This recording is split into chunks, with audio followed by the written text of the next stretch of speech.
Autocats, transform and roll out! Hey everyone, Catastrophe here, and surprise, it's Transformers Tuesday.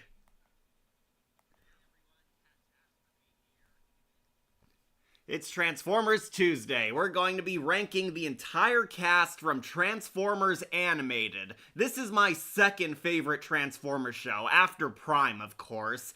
I actually did grow up with this show. It was on when I was in grade school. I collected almost all the toys, had all of this Team Prime, had my favorite Decepticons, Starscream and Soundwave and Shockwave and so on. Played with all the toys. I watched the show when it was back on Cartoon Network, because there was a brief period Cartoon Network owned the Transformers. Before the Hub got them, and currently Paramount owns them, so unfortunately you don't expect any reviews on that since Paramount and Viacom go hand in hand. But Transformers Animated was awesome. This was the show that really introduced me and a lot of viewers into the Transformers lore. This was a huge love letter to everything Transformers, from the 80s show to the movie to friggin' Beast Wars. Heck, David Kaye and Corey Burton, two Transformers veteran stars, are in this show as major characters. Alright, the party's starting. Aye, another Transformers tier list. Yeah, you bet. We're doing my second favorite Transformers show, Animated. It comes after Prime, of course. Hi, Catboy. I also grew up watching this version. Yeah, me too. This was on when, before I even knew there were multiple Transformers shows. This was the one I grew up with. I had all the toys. Transformers Animated would be my third favorite. It's between Beast Wars and Prime. That's tied to my favorite Transformers series. Yeah, Beast Wars is awesome. I will warn you, I have just started Beast Wars. I want to do a tier list on that, but unfortunately I'm on the final season. I did watch all the way up to the Season 2 finale, and I saw the Transmutate, saw the famous Code of Honor, really liked it. Beast Wars is also awesome. I'm going to do a tier list on that one day, but, you know, gotta finish the show. Animated, I completely binged all the time, so I'm very familiar with this show. If you don't know, Transformers Animated was another sort of reboot, but this one had a lot of homages to the older Transformers stuff, so it appealed to both children who loved the kick-ass robots and wacky antics, but also adults who really loved the life lessons, the characters, and love for everything Transformers. There are references here that only adults would get. Like, for starters, Beast Wars is referenced multiple times in this show. Black Arachnia and Waspinator are key characters here, and only adults would recognize them. Kids would be meeting them for the first time through this incarnation. And, of course, there's a lot of references to the Transformers movie. Hi, Cat. So, I'm going to miss the live stream, so see you next stream. Okay, see ya, Kira. Yeah, I was debating doing Transformers Animated or Friday the 13th movies. Decided to hold off on the Jason saga when we had more people available, because it's Transformers Tuesday today instead. Don't worry, I'm gonna get to some classic slasher killers. I'm planning a crossover stream with one of my friends. We're going to talk about The Man of Your Dreams. Hint, hint, wink, wink, nudge, nudge. But that's gonna come another time. For now, we're doing the Transformers Animated. Bumblebee was my favorite, also Prowl. Yeah, they were great. This has one of my favorite versions of Bumblebee. I like Bumblebee here a lot more than I do in Prime, because on Prime he doesn't talk. And I liked Prowl. He was the original Generations RC for many, the lone wolf badass soldier. Well, Friday the 13th is next week, so you could always do the movies around then. Oh, really? We got a Friday the 13th this December? Well, now we gotta do it by then.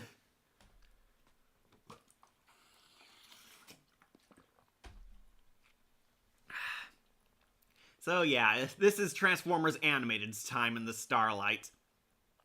If you don't know, it follows the basic premise. The Autobots are basically washed up scouts in this version. Optimus Prime is a lot younger. He's not the Peter Cullen version. He's a more younger, disgraced Optimus who's working a low job as a techie fixing space bridges. He and his crew are basically a bunch of outcasts, losers, and rejects who get put together, and then they discover the Allspark, and this leads to their hero's journey. They grow into the iconic Transformers we know and love. It's their basic origin story for new kids. Optimus Prime and the team discover the Allspark. They crash land on Earth. They befriend a little human girl named Sari, who's more to her than meets the eye. Sari is the human character for this one, and a pretty good one. Sari shows them the ropes around town. However, her father is the genius CEO businessman, Isaac Sumdac, the owner of Sumdac Systems, a technology company that unfortunately profited off of Cybertronian tech because Isaac Sumdac has Megatron's corpse and has been using it to build his vast machine empire, improving the world, building new technology, and this leads to Megatron coming back to life when the Allspark's around him, and Megatron is incapacitated for the first season. He's kind of stuck on life support, kind of a shout out to his Beast Machines incarnation, who is like stuck in this room as a Gladys type of robot. Hooray for more human characters in Transformers that don't suck. Yeah, we got some good ones, but unfortunately this also has some sucky ones too. As you can see, we got every character who's had a line in this series, basically. All the characters who had a line, some background characters are not here, and don't expect characters from the comics. All of these appeared in the show. So many variations, so many universes. So what was my shock find out as I grew up how much more there was? Yeah, me too. This introduced me to a lot of big-name Transformers and led to me watching the 80s show, then Prime, and eventually Beast Wars and the movies. I saw the first two Michael Bay movies, and spoiler alert, I just dumped it after Revenge of the Fallen. Apparently in Japan, Transformers Animated is a prequel show to the Michael Bay movies, which does not make any sense at all considering what happens in the show, but whatever, that's the dubbing's issues.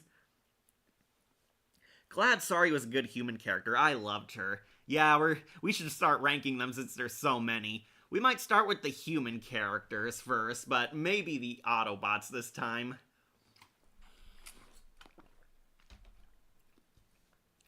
So yeah, Megatron eventually gets rebuilt through a sequence of events where his Decepticons come searching for him. He gets his hands on Sari's Allspark key, rebuilds his body, and basically he gets back and it's Autobots versus Transformers from here on out. A lot of stuff occurs, a lot of major plot threads. One thing that I really loved about the show is that it essentially grew up. It starts out very kid-friendly and wacky, but eventually the seriousness of the Transformers war starts to sink in, and characters actually die in this show. Some dark stuff happens, characters get brutalized, we get some deep, compelling stories on par with Beast Wars, and it shows it can be a very mature and thought-provoking show.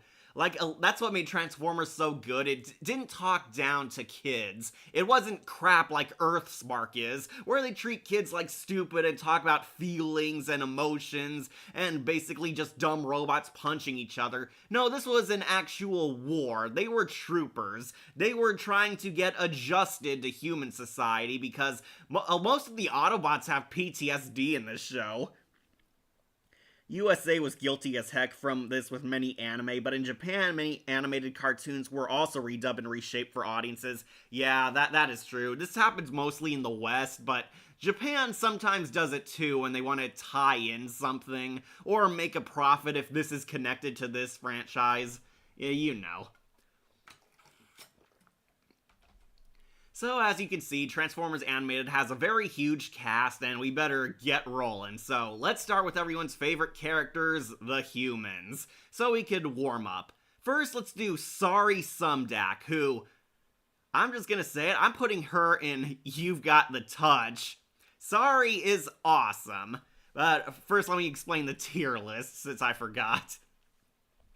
If this is your first ever tier list, we're doing a ranking from best to worst, and we got some creative with these slots this time. Best of the best is You've Got the Touch. This is the character that has the power. Awesome, S rank, one of the best in the series. This is one of the iconic characters everyone thinks of when they think of this show. Then we have Allspark Awesome. These are pretty good characters. Good, not great. Did have some flaws, could use some improvement, but overall I would say they did their part, they were great, and everyone walked away at least liking them.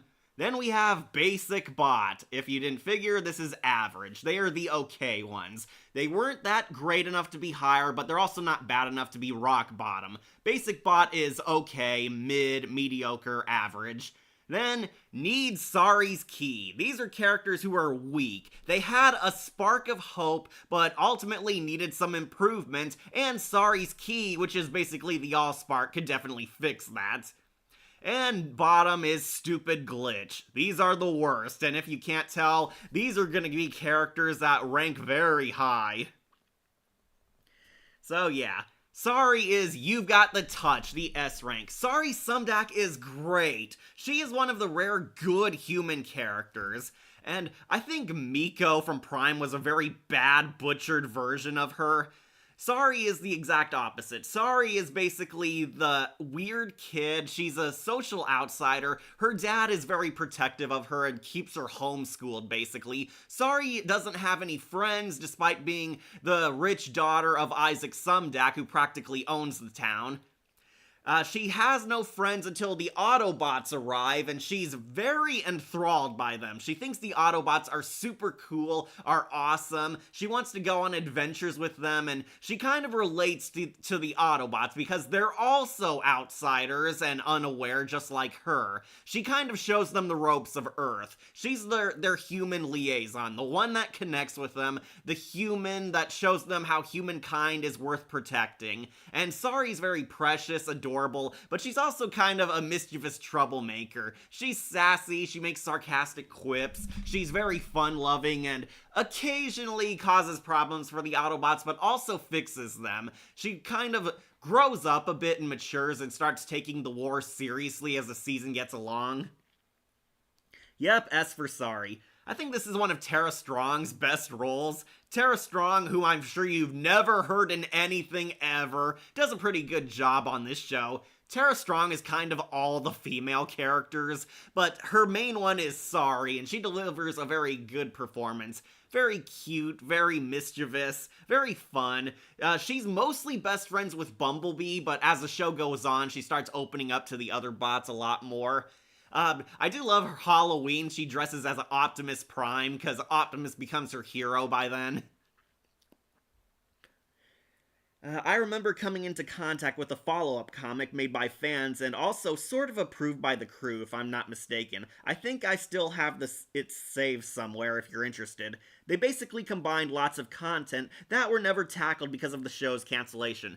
I think you're talking about the Allspark Almanac.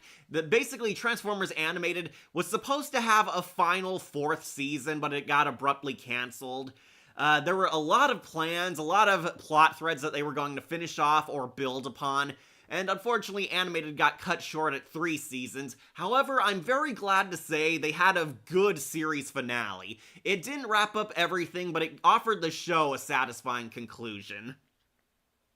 It's Wolfen time. Going to be mostly lurking, grinding on Dead by Daylight, and on the phone with someone. Okay, Emily, glad you showed up. At least you're listening. Oh, good. Glad you know about it. Yeah, the Allspark Almanac, I looked that up like a while ago, and I was curious where half the show characters went to, because a lot of villains were still wandering Earth, but there was apparently this book that concluded them. So yeah, Sari's pretty good. Spoiler alert, we find out some major information that was kept secret. Sari, her dad gets abducted by Megatron, leaving her in charge of the company in his absence, because nobody knows where he is. He was basically abducted during the battle, and Sari becomes CEO temporarily, but some dickhead CEO swipes the company from under her, and we find out she's not actually Isaac Sumdak's daughter, and can't even prove she exists. There's no record of her, and this leads to a very creepy mystery, makes you question Isaac Sumdak's morality, and we find out Sari doesn't know who she is. She moves in with the Autobots in like the second season, and she's kind of homeless and trying to readjust. If you ask me, I would totally watch if someone made that into a movie. People die if they are killed. I hate admitting it, but back in the day I was among the dark side of fandom, the shippers. I have recovered and wised up. Yeah, us too. We know how that feels. I used to be a hardcore Arrowverse fan, but the CW verse got really crazy and the fandom was even creepier. So we find out like Sari's with the Autobots. They eventually find Isaac Sumdak, save him to foil Megatron's latest scheme, and we find out the twist: Sari's a robot. She's actually half human, half Cybertronian. She was created from the technology Isaac Sumdak took from Megatron. He touched this Cybertronian pod, and basically it absorbed part of his DNA and mixed it with a Cybertronian CNA, and that created Sari, who is a mix of both worlds coming into contact. Dun dun dun! Yep, Sari is actually a robot, and she undergoes a very great character arc where she finally gets to keep up with the Autobots. She uses the key to program herself and becomes this basically Mega Man kind of fighter. She looks like Roll. She has like cybernetic armor, she gains like wings, she can fly, and she can shoot lasers, and Sari basically becomes a fighter of Team Prime. And she slowly gets more intelligence thanks to the Cybertronian technology interfacing with her. And Sari becomes a really kick-butt human character this way because she actually gets to be useful to the Autobots and not some idiot they need to save. And yeah, this kind of ends her character arc. She basically helps them in the finale, help them defeat the Lugnut Supreme clones that invade Earth in the finale, and helps them on the sidelines. Her biggest episode is she saves them from Soundwave, because Soundwave manages to mind control the Autobots, and she makes a sort of B squad of Autobots that help save them. Showing that Sari can be an effective team leader, because she gets like Wreck-Gar and Scrapper and one of the Dinobots, and they best Soundwave, and Sari pretty much proves herself that she's capable of being a true Autobot. But yeah, I really love Sari. It helps that she's also funny, because Tara Strong's snarky delivery definitely delivers. So yeah, Sari is You've Got the Touch. So I guess we should pick her dad, Isaac Sumdak. If this will move.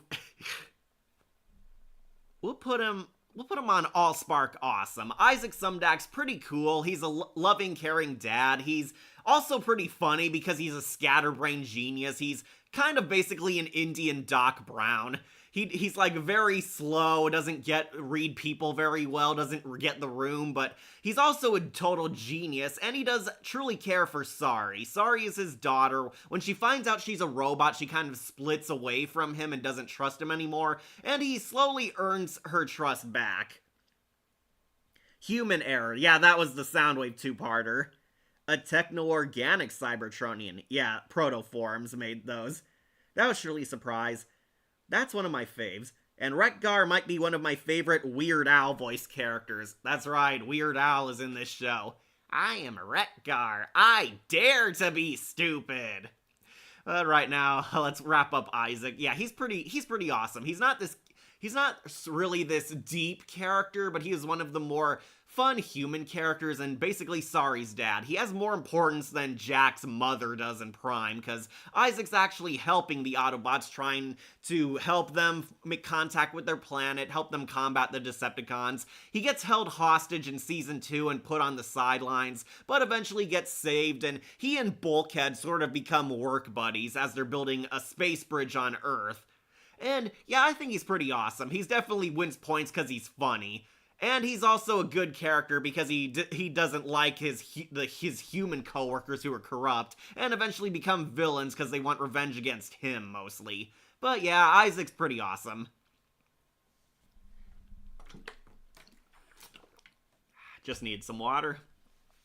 Let's do Captain Fanzone, who I also think is pretty awesome. I will put him above Isaac Sumdac. Captain Fanzone is basically the grouchy old cop grandpa who hates all this craziness. This is why I hate machines. And he really doesn't like technology. He has a lot of bad luck and goofy slapstick happening to him. Captain Fanzone is basically the angry commissioner cliche. He's the human liaison for the Autobots also, because the Autobots are actually superheroes in this version and they're working with law enforcement, and he's the guy they basically talk to the most. Too bad he was fooled by Megatron, but to be fair, he didn't know. Yeah, Isaac Sumdac basically accidentally helps Megatron. That's why he's not in You've Got the Touch, because he was played for a complete fool by Megatron. But I think that's what made Megs really cool in this show. He was very cold and calculating. Captain Fanzone is pretty funny. He really hates the Autobots, but slowly warms up to them. He gets roped into a lot of their adventures, and he's slowly understanding them, and they actually respect him a great deal. They work together. I remember he and Prowl get abducted on Dinobot Island, and they work together. He uses his human intelligence and street smarts to help the Autobots on cases, and they occasionally save him because, of course, Cybertronian criminals are deadly and huge. One of my favorite episodes is where he and Ratchet get taken to Cybertron court, and people think he's a poison to society because Cybertron doesn't like humans in this version. They think humans are toxic, they're organic and creepy, and they might spread diseases to Cybertronians or danger. They get put on trial, and Ratchet basically helps prove his innocence. They team up, they foil one of Shockwave's assassination attempts. He's trying to kill Ultra Magnus and abduct RC. They foil him together, but he gets away with RC, and basically he and Ratchet both become kind of friends with a mutual respect by the end. I definitely liked him, and Jeff Bennett's really funny. I believe he's supposed to be a parody of that cop from the Beverly Hills Cop. You know, the old balding grouchy guy who doesn't like Eddie Murphy but slowly warms up to him. He kind of has that Jersey accent. That's who Captain Fanzone's kind of supposed to be. Pretty much the J.J. Jameson of the series against robots. He thankfully does open up to the Autobots eventually, which was good development. Yeah, he was definitely fun. I would say he's more of a funny character because he's kind of in the wrong genre. He's a hard-boiled cop roped into this sci-fi action adventure, and that leads to a lot of comedy. I do think he shares a funny chemistry, and he's definitely one of the good allies. He does win a lot more points over Agent Fowler, because they're both kind of the same guy, but Captain Fanzone had a lot more screen time because he was also the funny guy. Need some water.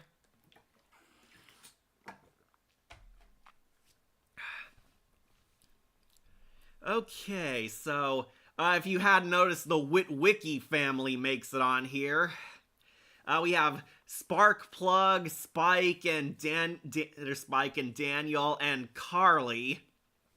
Basically, they're the main characters from the 80s series, Transformers G1, and they get basically glorified cameos in animated. They're like civilians on the side. They get funny bit parts where they interact with the Autobots, but they're basically just cameos. So I might put them in Basic Bot or Need Sorry's Key, because they all kind of fit the same. Remember to drink water. Yeah, I do. I have my big water jug right here.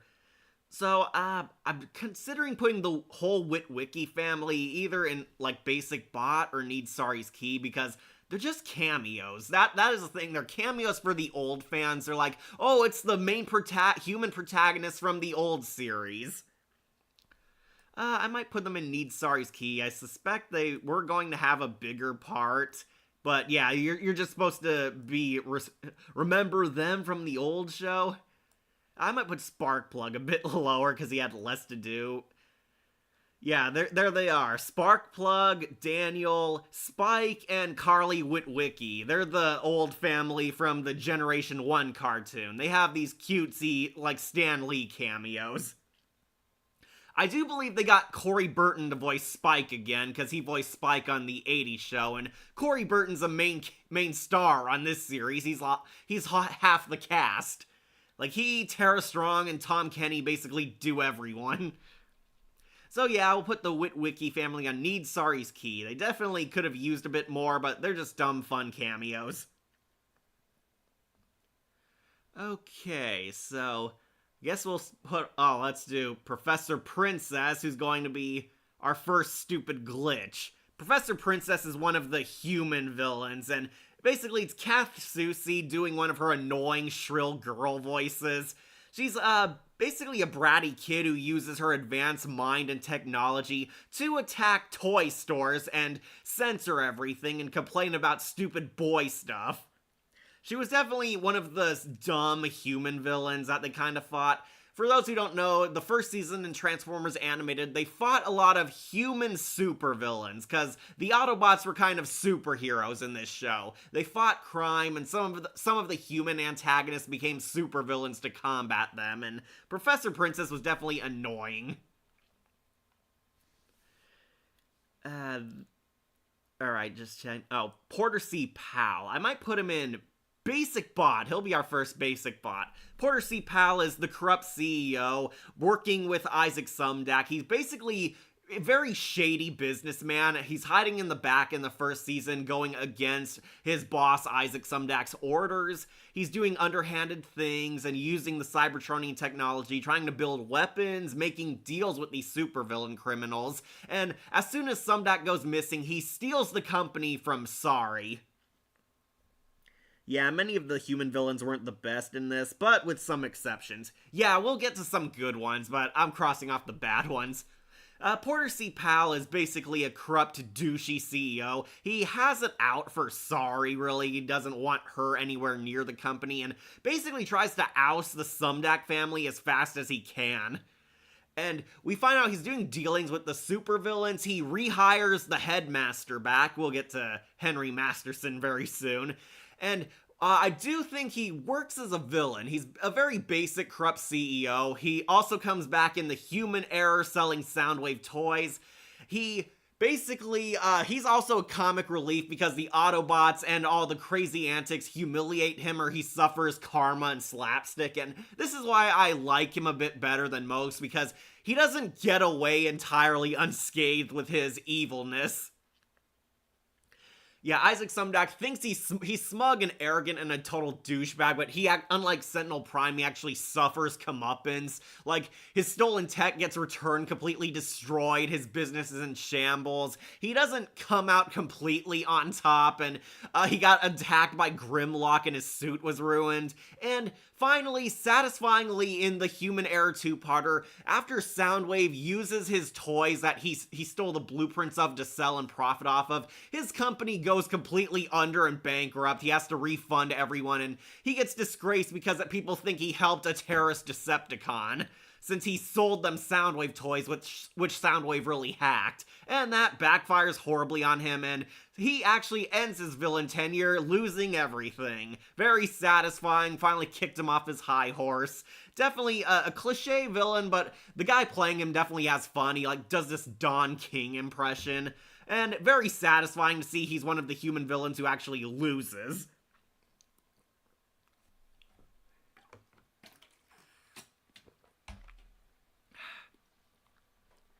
Alright, so who to put next? Oh, Nanosec. I will put him on Basic Bot. He did his job. Nanosec is basically a evil, speedy Flash kind of villain. He's at first a regular burglar that the Autobots beat up and capture.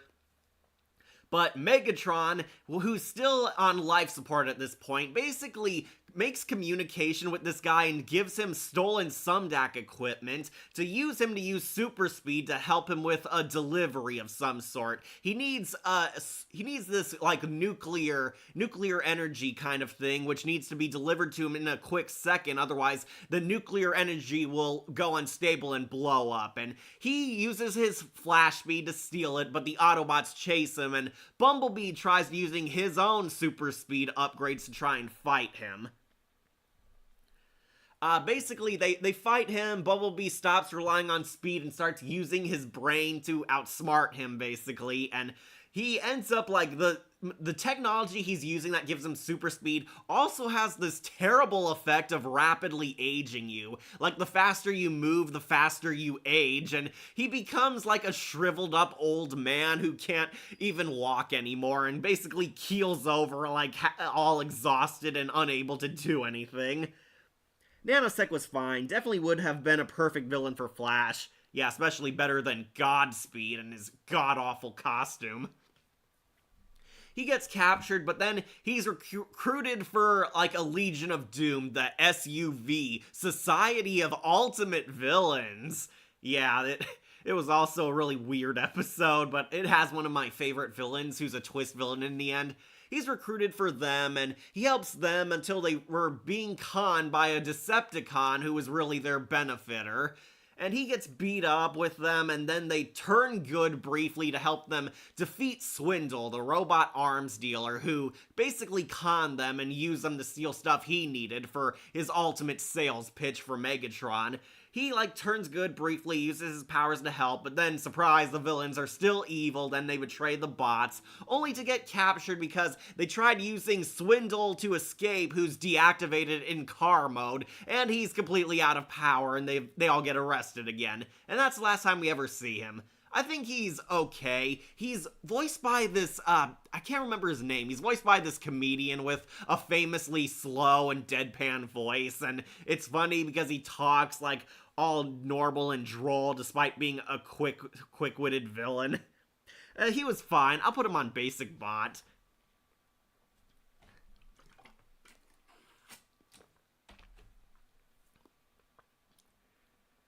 Okay, I'm trying to look for one of the other human villains. Oh, Master Disaster. I'm gonna put on Need Sorry's Key.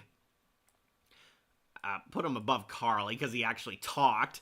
Master Disaster was like this head of an illegal Fast and the Furious racing circuit. He's like a very bit sideline villain. He basically has this underground racing, and he has this car he's remote controlling to cheat and eliminate racers, and in a twist, the car is actually Blur, who he somehow took over with like an Allspark fragment. He has him like paralyzed and is in control of him, and using his giant robot just to win street races. He had one episode. He's a total one-shot, and very lame at that because they end up destroying his control over Blur halfway through, and Blitzwing takes over as the villain. Then he gets arrested. Yeah, he could have been a cool villain. He had some funny moments, but yeah, he needs Sorry's Key. Oh, the Angry Archer. I'm gonna put him on Stupid Glitch. Angry Archer is another one of the human supervillains. He's basically evil Green Arrow, but he's like acting like Robin Hood. He's stealing from the rich to give to the poor being himself. He's just basically just the thief using trick arrows to rob people. Evil Green Arrow, but Jeff Bennett delivers a really funny performance, honestly, as him. You know, since Jeff Bennett's actually pretty funny, I might raise him up to Need Sorry's Key. Yeah, this is another human villain. He's basically a side character. His most important episode is in the SUV one, too, because he actually gets character. And he also teams up with Retgar for a brief instance. He's basically a common thief with, he talks in old Shakespearean language and acts like an evil Robin Hood.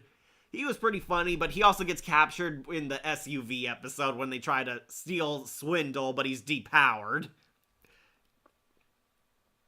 And last we'll do Slow-Mo, who I might put on basic bot, because she was also pretty funny and pretty hot. She's basically the evil, sexy villainess. She's the leader of the SUV. She recruits all the human villains so they can work together to combat the Autobots, and using their vast powers and abilities, they can outmaneuver those dumb bots and commit crimes completely unopposed. And she basically has an Allspark fragment, which she puts into a watch, and she uses it to slow down, like, machines, slow down them, stop time, and prevent them from catching her. She uses this to help the villains.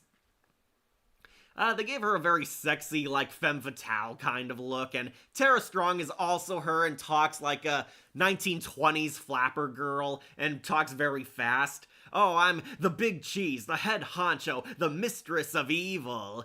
And yeah, she's pretty fun, honestly. She's also a one-shot villain, sadly, so she doesn't get very higher.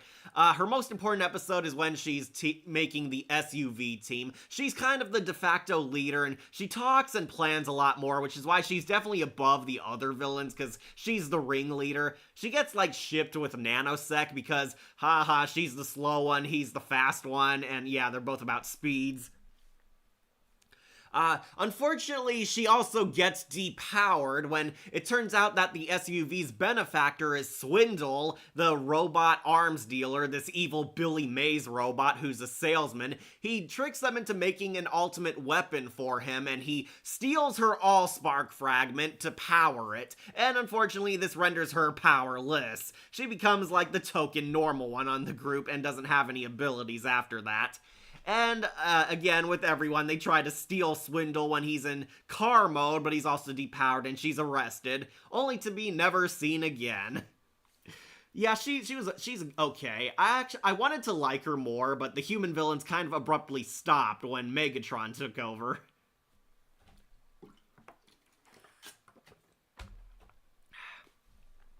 Alright, so let's talk about a good human villain.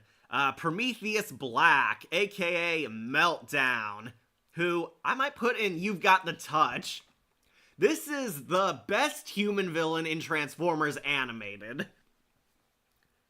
Prometheus Black is basically a corrupt scientist. He worked as a rival to Sumdac Systems. He wants to build like an achievement in cybernetics. He wants to make a human and technology hybrid, basically. And of course, the Transformers wander upon him, and he believes he can use that and wants to make a human Transformer. A human who can change into anything just like those Autobots can.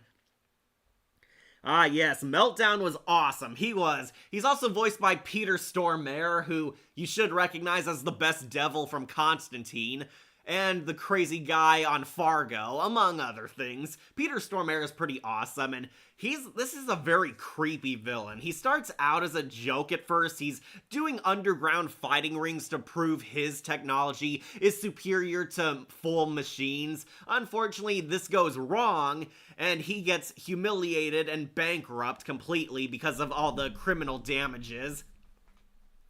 He's in league with Porter C. Powell at first in his first episode. Powell rejects him because he thinks his theories are crackpot and they can't risk criminal connections with him anymore. And there's a freak accident in Prometheus Black's lab which mutates him into an acid man. Sort of like Blight, the guy you see right now. He's like mutated into like this walking abomination, this acid man. Everything he touches dies. He has a special suit and like robot arms he can wear to turn his acid on and off, and basically walks around as this mutant freak. He wants revenge against Sumdac and the Autobots for ruining his life, basically, and turning him this way. He tries to assassinate Sumdac by just walking in and aciding him. The Autobots have trouble touching him because his acid burns, and they eventually outsmart him and trap him, and then he gets, like, exiled onto a super prison, only for him to completely escape, and he enslaves the Dinobots because his acid can burn them. They can't hurt him because it just hurts to touch him. He coerces the Dinobots into being his slaves and gets revenge on them. However, the Dinobots, he abducts Sorry Sumdac, and this leads to Prowl and Captain Fanzone teaming up to go save her. And he reveals his ultimate scheme is to make a human Transformer hybrid, and we, basically tease the Beast Wars, the Predacons and Maximals. He makes, these Animorph freaks. One of them was his lawyer. He has, a Shark Man and, a Rat Beast. They stop and foil him. Prowl and Captain Fanzone gain respect for each other. Fanzone actually traps him in one of his own suits, because he can't burn through it. They defeat him, they gain respect, and they free the Dinobots and allow them to live peacefully on Dinobot Island. Prometheus gets taken back, only to get busted out of prison again later by Black Arachnia, who, if you don't know, Black Arachnia wants to cure her organic half. She's also a organic transformer hybrid. And this fascinates Prometheus Black because he's trying to make more bots like her, basically. They form like this villain alliance where they work together so they could do a procedure that can help make an organic and help make a full transformer. Like she and Black Arachnia and Meltdown team up to try and reverse her organic half poisoning and make her a normal Cybertronian again. They blackmail Optimus Prime into helping them because they lure them into a trap and the Autobots are poisoned, and Black Arachnia will give the cure if he helps them rob Sumdac systems. Optimus gets the nuclear device and brings it back to help them, but surprise, Meltdown betrays them all and wants to use Black Arachnia to make her a whole organic transformer and not reverse her organic poisoning and become a normal robot. He completely betrays her, takes her hostage, which really shows how deadly Meltdown really is, because he can actually tangle with the Transformers. They fight, Optimus eventually saves her. Meltdown tries to force the procedure still, but he touches the nuclear device and it short circuits him, and he completely falls down, literally melting down into a puddle, and supposedly dies. Pretty gruesomely. It's like the Mass Mutant's death when he turned into a liquid. He dies, but then, haha, in a twist we find out he's not dead. Meltdown's actually alive, and is going to, I guess, form himself back like a liquid metal Terminator, but unfortunately, this plot thread is left hanging. It's unresolved, and they sidelined all the human villains next season. Meltdown's pretty cool. I thought he was really creepy and very effective as a monster. Peter Stormare delivers a very good performance. And I heard fan theories that Meltdown was supposedly supposed to evolve. This is just a fan theory. He's supposed to evolve into the show's version of Tarantulas. Yeah, Tarantulas from Beast Wars.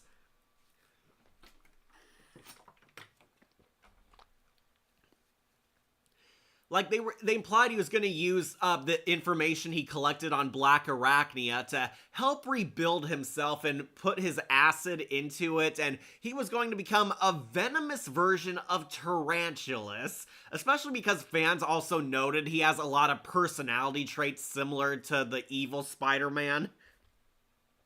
I can actually see that. Yeah, really, you think he would have made a good Tarantulas? He was going to build himself kind of a new body since he's like a full liquid now, and basically they implied he was going to use Black Arachnia's schematics to make his own spider bod combined with what's left of his acid form, and he'll become like a toxic venomous Tarantulas, and he was going to seek the Autobots out for revenge and do more mad experiments just like how the evil Tarantula Man did on Beast Wars.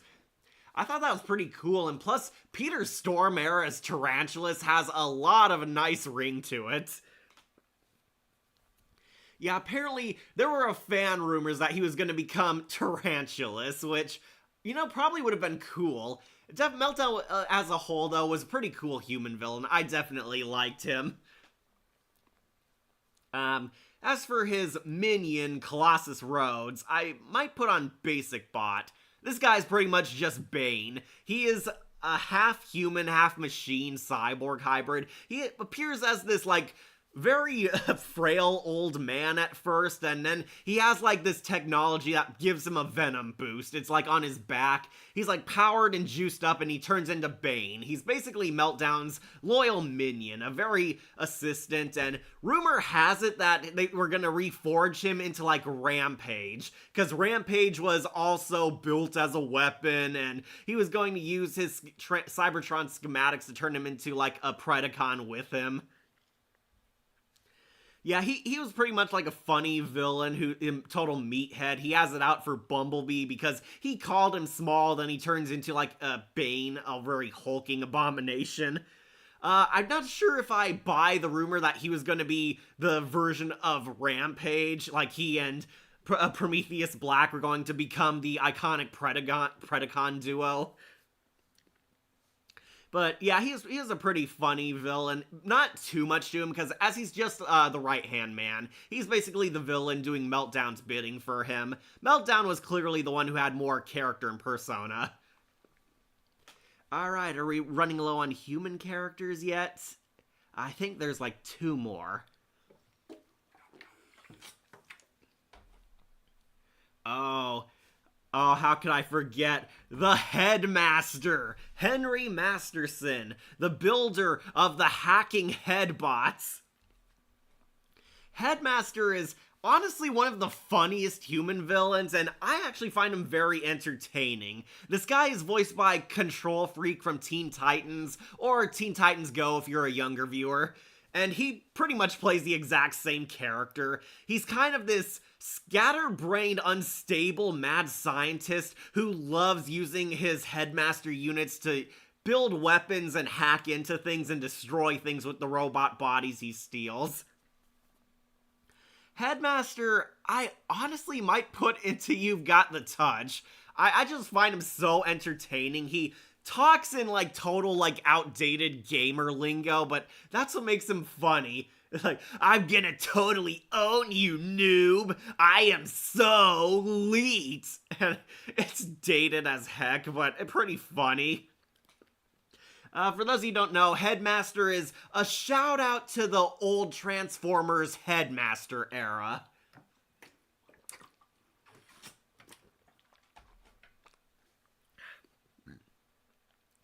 The Headmaster units are kind of a love letter to the 80s toys, the Headmaster for Transformers. These are basically robotic heads that humans can pilot and attach themselves to Transformers on their heads. So basically the human can help control the Autobot, and they're like psychically linked or something and fight together. They basically turned that into like a human villain. His Headmaster units are used for evil. He builds these super robot heads that can basically decapitate a living machine and hack into it, take it over, put its head in where the old head used to be, and bam, the human hacker's in total control of any machine it attaches itself to. And he uses this on like war machines, and it upgrades them into better weapons and mechas. He's pretty much, honestly, pretty funny. I have such a fun watching him because he's also such a crazy lunatic. He's kind of like Dr. Mindbender from G.I. Joe Renegades. He loves doing things for science, but for an evil science. He like really loves his job. He's a total psychopath, and he's more interested in all the damage his experiments can do rather than any benefit to humankind. He's in the first season. He's like this total Isaac Sumdac fanboy. He's kind of like Jim Carrey's Riddler from Batman Forever. You know, when he's Edward Nygma, the kooky, weird, goofy scientist with such like this weird demeanor and his love for doing weird things with his science experiments.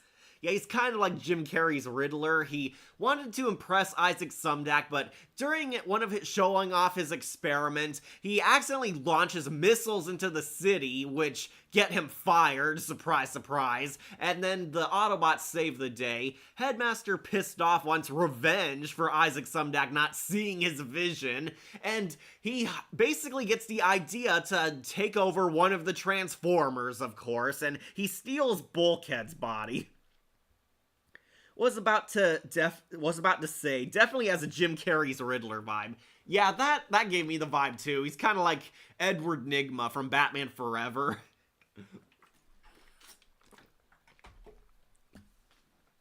Like, he steals Bulkhead's body and goes on a rampage with it, and I guess thank God for him that most of the robots have humanoid figures, because this probably wouldn't work on like a drone or a rolling drone or something. Yeah, he steals a Transformer Bulkhead. He goes on a rampage with it and causes terrorism and basically wants money, and he's live streaming his crime spree to show like a bunch of like warlords and arms dealers how awesome his headmaster units are, and he'll profit off of the damage he causes.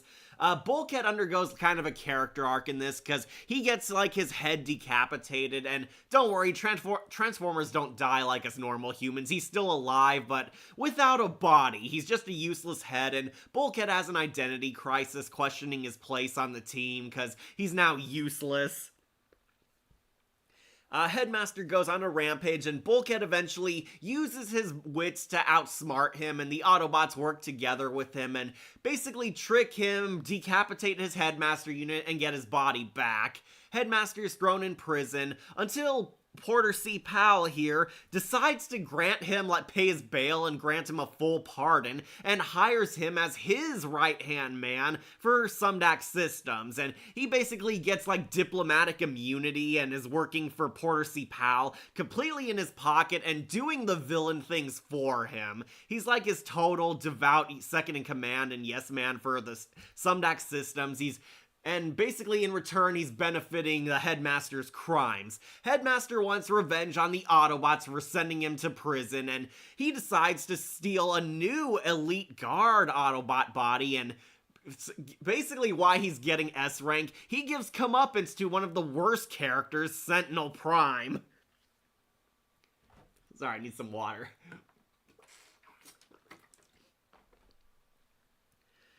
Yeah, he gives comeuppance indirectly to Sentinel Prime. If you don't know, Sentinel Prime's an egotistical, arrogant douchebag bot who thinks he's better than everyone and completely racist towards humans. Headmaster hijacks his body because it's more advanced and upgraded since Sentinel's an Elite Guard Autobot, and he uses his advanced Sentinel Prime body and upgrades it to go on a rampage again, and this time he gets a one-on-one fight with Optimus. And this is one of my favorite episodes because it basically shits on Sentinel Prime, and the Headmaster also gets his comeuppance. He has some pretty funny banter with Optimus Prime in this episode. And I would say Headmaster becomes more of Optimus's archenemy, for the human villains at least, because he and Optimus get like this epic battle where he's in Sentinel Prime's body. They're fighting like on a boat. Optimus finally releases and vents out a lot of his hatred for Sentinel and just wails on the guy while Headmaster's controlling him, beats up his body and punches like the head right off. He like rips off Sentinel Prime's arm and then punches the Headmaster unit off, and when Headmaster tries sneaking away, he kicks Sentinel Prime's like soccer ball head at him and knocks him down. So, Headmaster's almost arrested, but haha, he has diplomatic immunity, and Porter C. Powell bails him out and gets him back into the company. He faces no comeuppance up until Season 3 happens. In Season 3, Headmaster and Porter C. Powell get fired once Isaac Sumdac's rescued and back in the company. They're kicked out, and this pisses off Headmaster naturally, and he wants revenge again for losing his job, and he finds a missing Headmaster unit which Megatron stole, and basically he gets it back, and he finds, Starscream's body, and basically, Starscream was decapitated earlier in a battle with it, since Megatron had it in his storage. And this time, Headmaster gets control of Starscream, a flying Decepticon body, and he is far more dangerous than ever before, and he attempts to assassinate the Sumdacs and Optimus. They have another big epic fight, and this leads to one of my favorite fights with him and Optimus, where he's in Starscream's body, now more deadly than he ever has been, and Optimus actually uses his wits to outsmart the Headmaster by telling him that, he can't transform in that body, he can only fight, and basically because the Headmaster's a short-sighted moron, he decides to transform, and the Headmaster unit is so big, the jet form breaks it off of Starscream's body, and he falls down. And like he falls like right out of the sky, and Optimus finally catches him and arrests him, and Headmaster finally goes to prison, putting an end to the human villains for good. And yeah, I really liked him. I'm putting him on You've Got the Touch. He is one of my favorite human villains because he's so funny, and I watched this years later. He's still pretty entertaining, all things considered. And it is so satisfying watching this guy lose. So yeah, Headmaster and Prometheus Black, definitely the best human villains. Alright, I think we finally cleared off all the humans.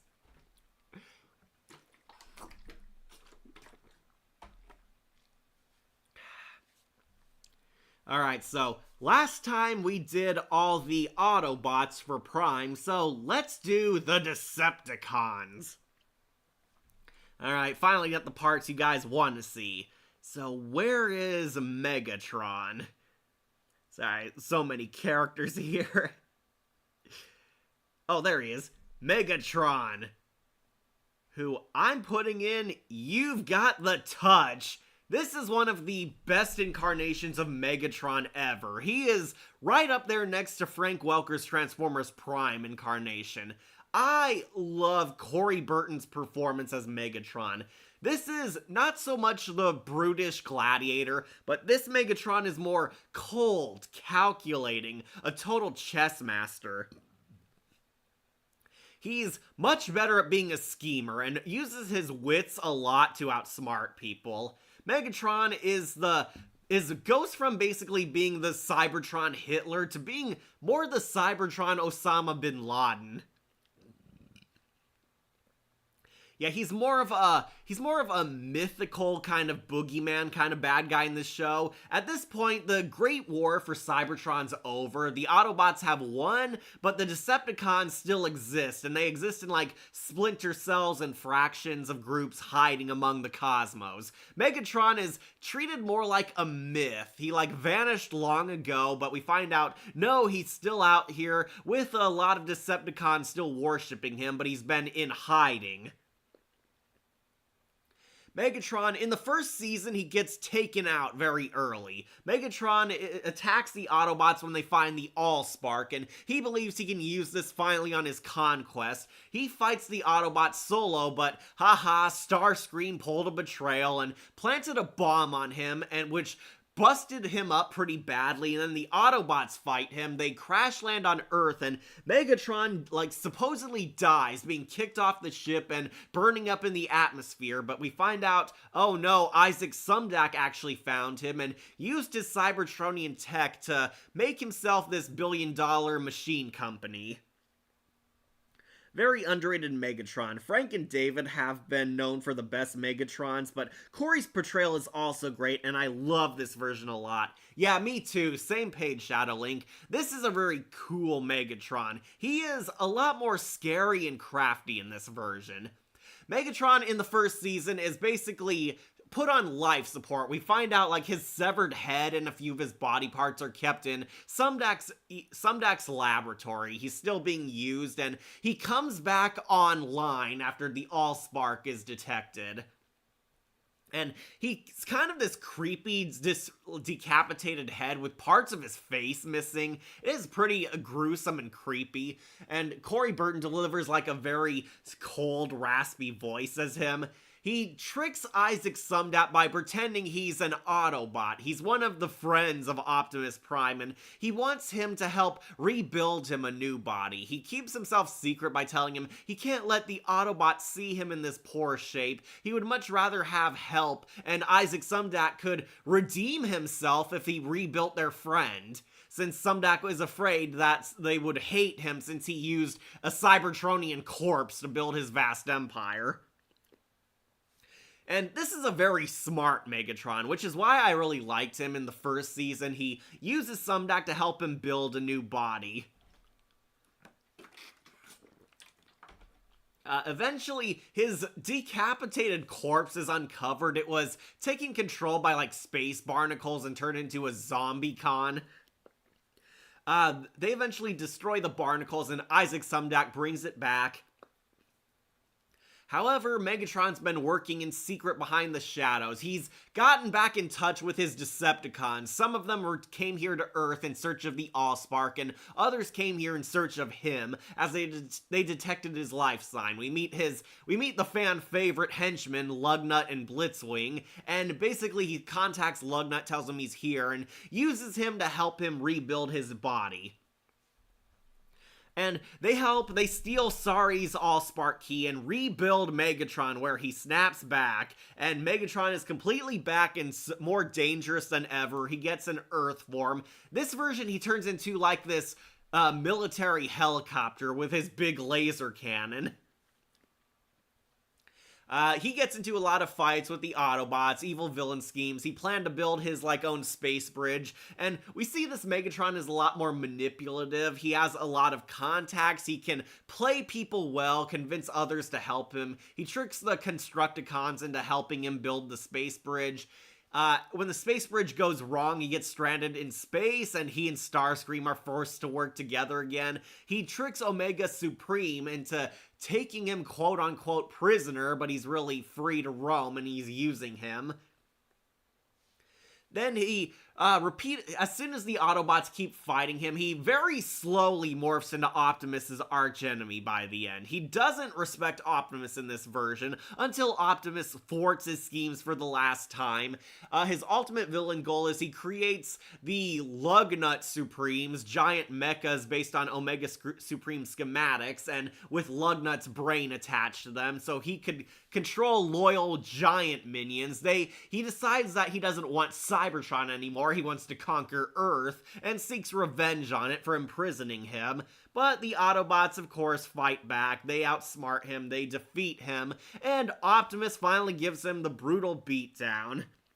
And Megatron finally remembers Optimus's name.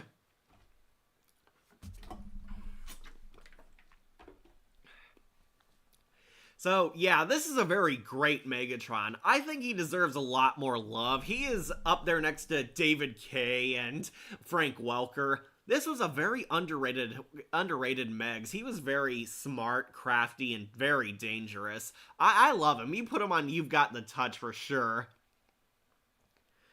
Alright, so let's do the other one. Starscream, voiced by Tom Kenny, who I'm also putting on You've Got the Touch. Tom Kenny's Starscream is awesome. I really love him. One of my friends, Emily, doesn't like him, but I thought he was a great Starscream. If you don't know, Starscream is Megatron's treacherous second-in-command. He wants to lead the Decepticons himself and is plotting behind Megatron's back.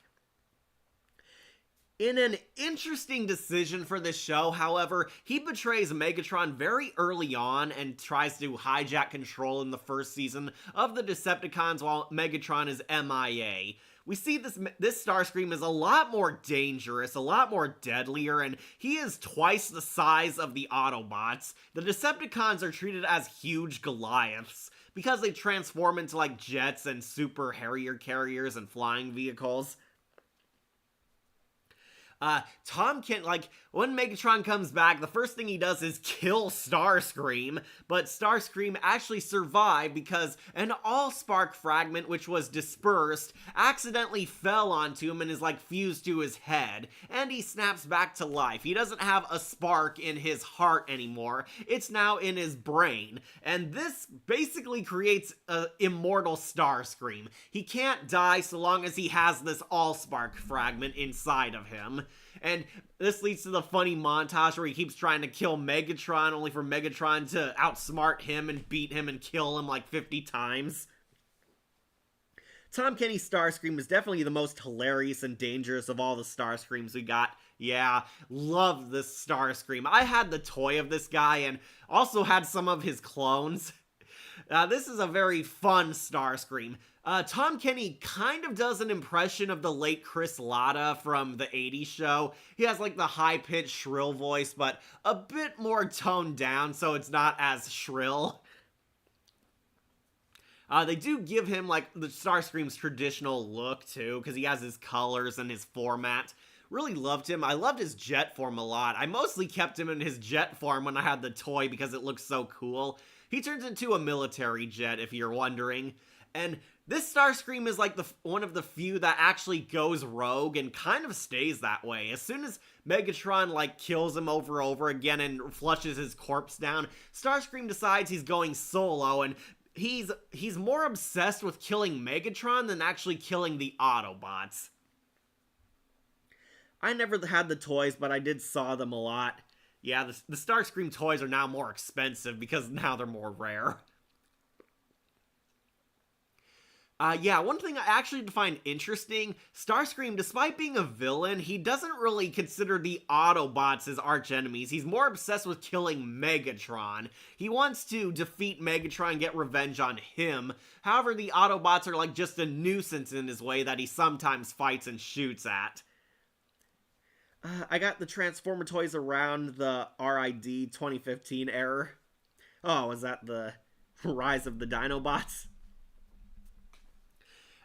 One of my favorite plans he has is that Starscream eventually makes clones of himself, and if you're a hardcore Transformer fan, they slowly reveal these clones are actually the classic Seekers, the evil henchmen from the 80s era. If you don't know, Starscream had a lot of toys of him, and some of them were palette swaps. They were basically recolored. They were alternate versions of Starscream. They had like a blue one, a gray one, an orange one, a red one, all the colors of the rainbow, basically. They were the Seekers. They were Starscream's elite henchmen, and I guess the idea is they were designed like him because Starscream's an egomaniac.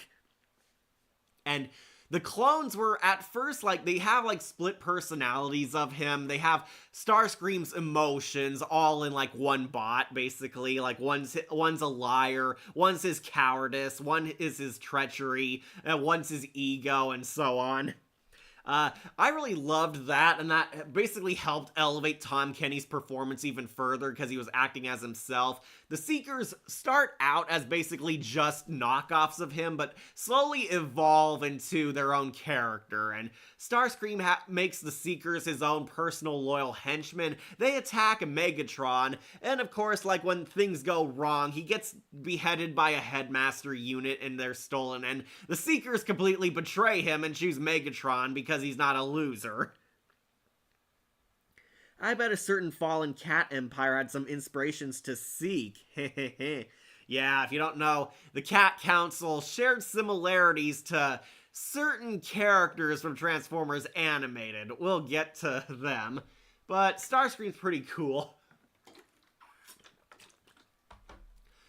Then everything goes wrong in Megatron's plan in the Season 2 finale. The space bridge they built collapses and sucks him and Megatron into space, and they're basically lost together. Like, Starscream is just a decapitated head still living at this point, and he and Megatron are lost in space for the entirety of the 3rd season. And they reluctantly team up and work together. Omega Supreme also gets sucked into space and is like offline. They get taken in by him and hack into him and use him as their ship and basically fly across the stars to find their way back to either Earth or Cybertron. And through here, they reluctantly work together. They sort of rebuild their trust, but not completely, obviously. Karma's a B word. That was so ironic and hilarious.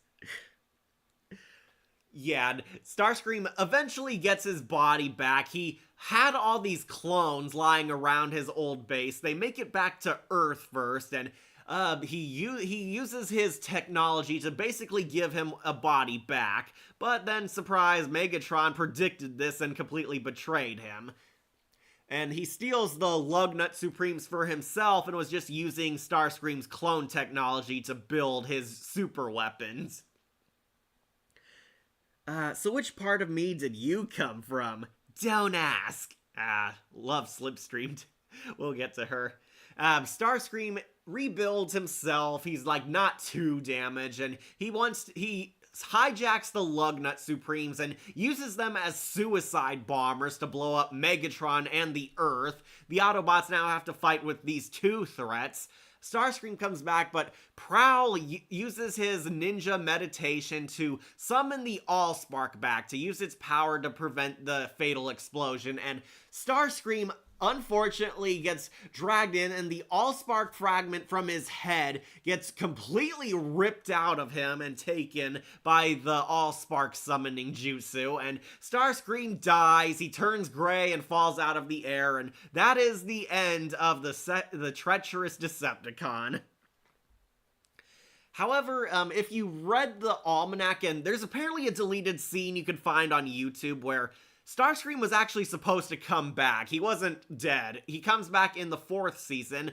Slipstream actually saves him. She comes around and gives like a part of her spark to revive Starscream, and he and Slipstream are going to work together again for some future villain schemes.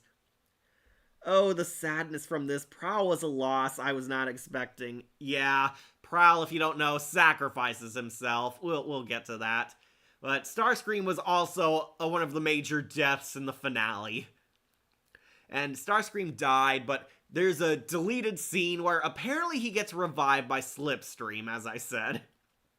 I would have been interesting to see this, and Kid Me would have been fine since I love Tom Kenny's Starscream, but yeah, we're putting him in You've Got the Touch. I love him just as much as Steve Bloom. I know Emily Alucard thinks that's blasphemy, but Tom Kenny's Starscream is just so fun. He is enjoyable.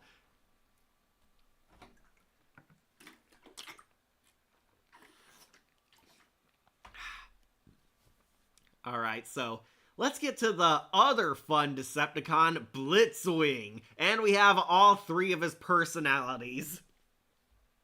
Blitzwing is definitely an S-tier character. He was one of the funniest and most entertaining Decepticons of the entire group. If you don't know, Blitzwing is a triple changer. He has multiple personalities. A triple changer is a transformer that has 3 transformations. They have their robot mode, but they have 2 vehicle modes. Blitzwing turns into both a jet and a tank. Blitzwing's a triple threat. Yeah. He has 3 personalities. He has his icy personality, the cold, calculating, smart and crafty Blitzwing. He has his hothead personality, the angry one, the hair-trigger temper, the one that's always shouting and ready for a fight, and everyone's favorite, the random personality, who's the psychopath, the totally crazy one, who's always cackling evilly, and is basically carnage as a Decepticon.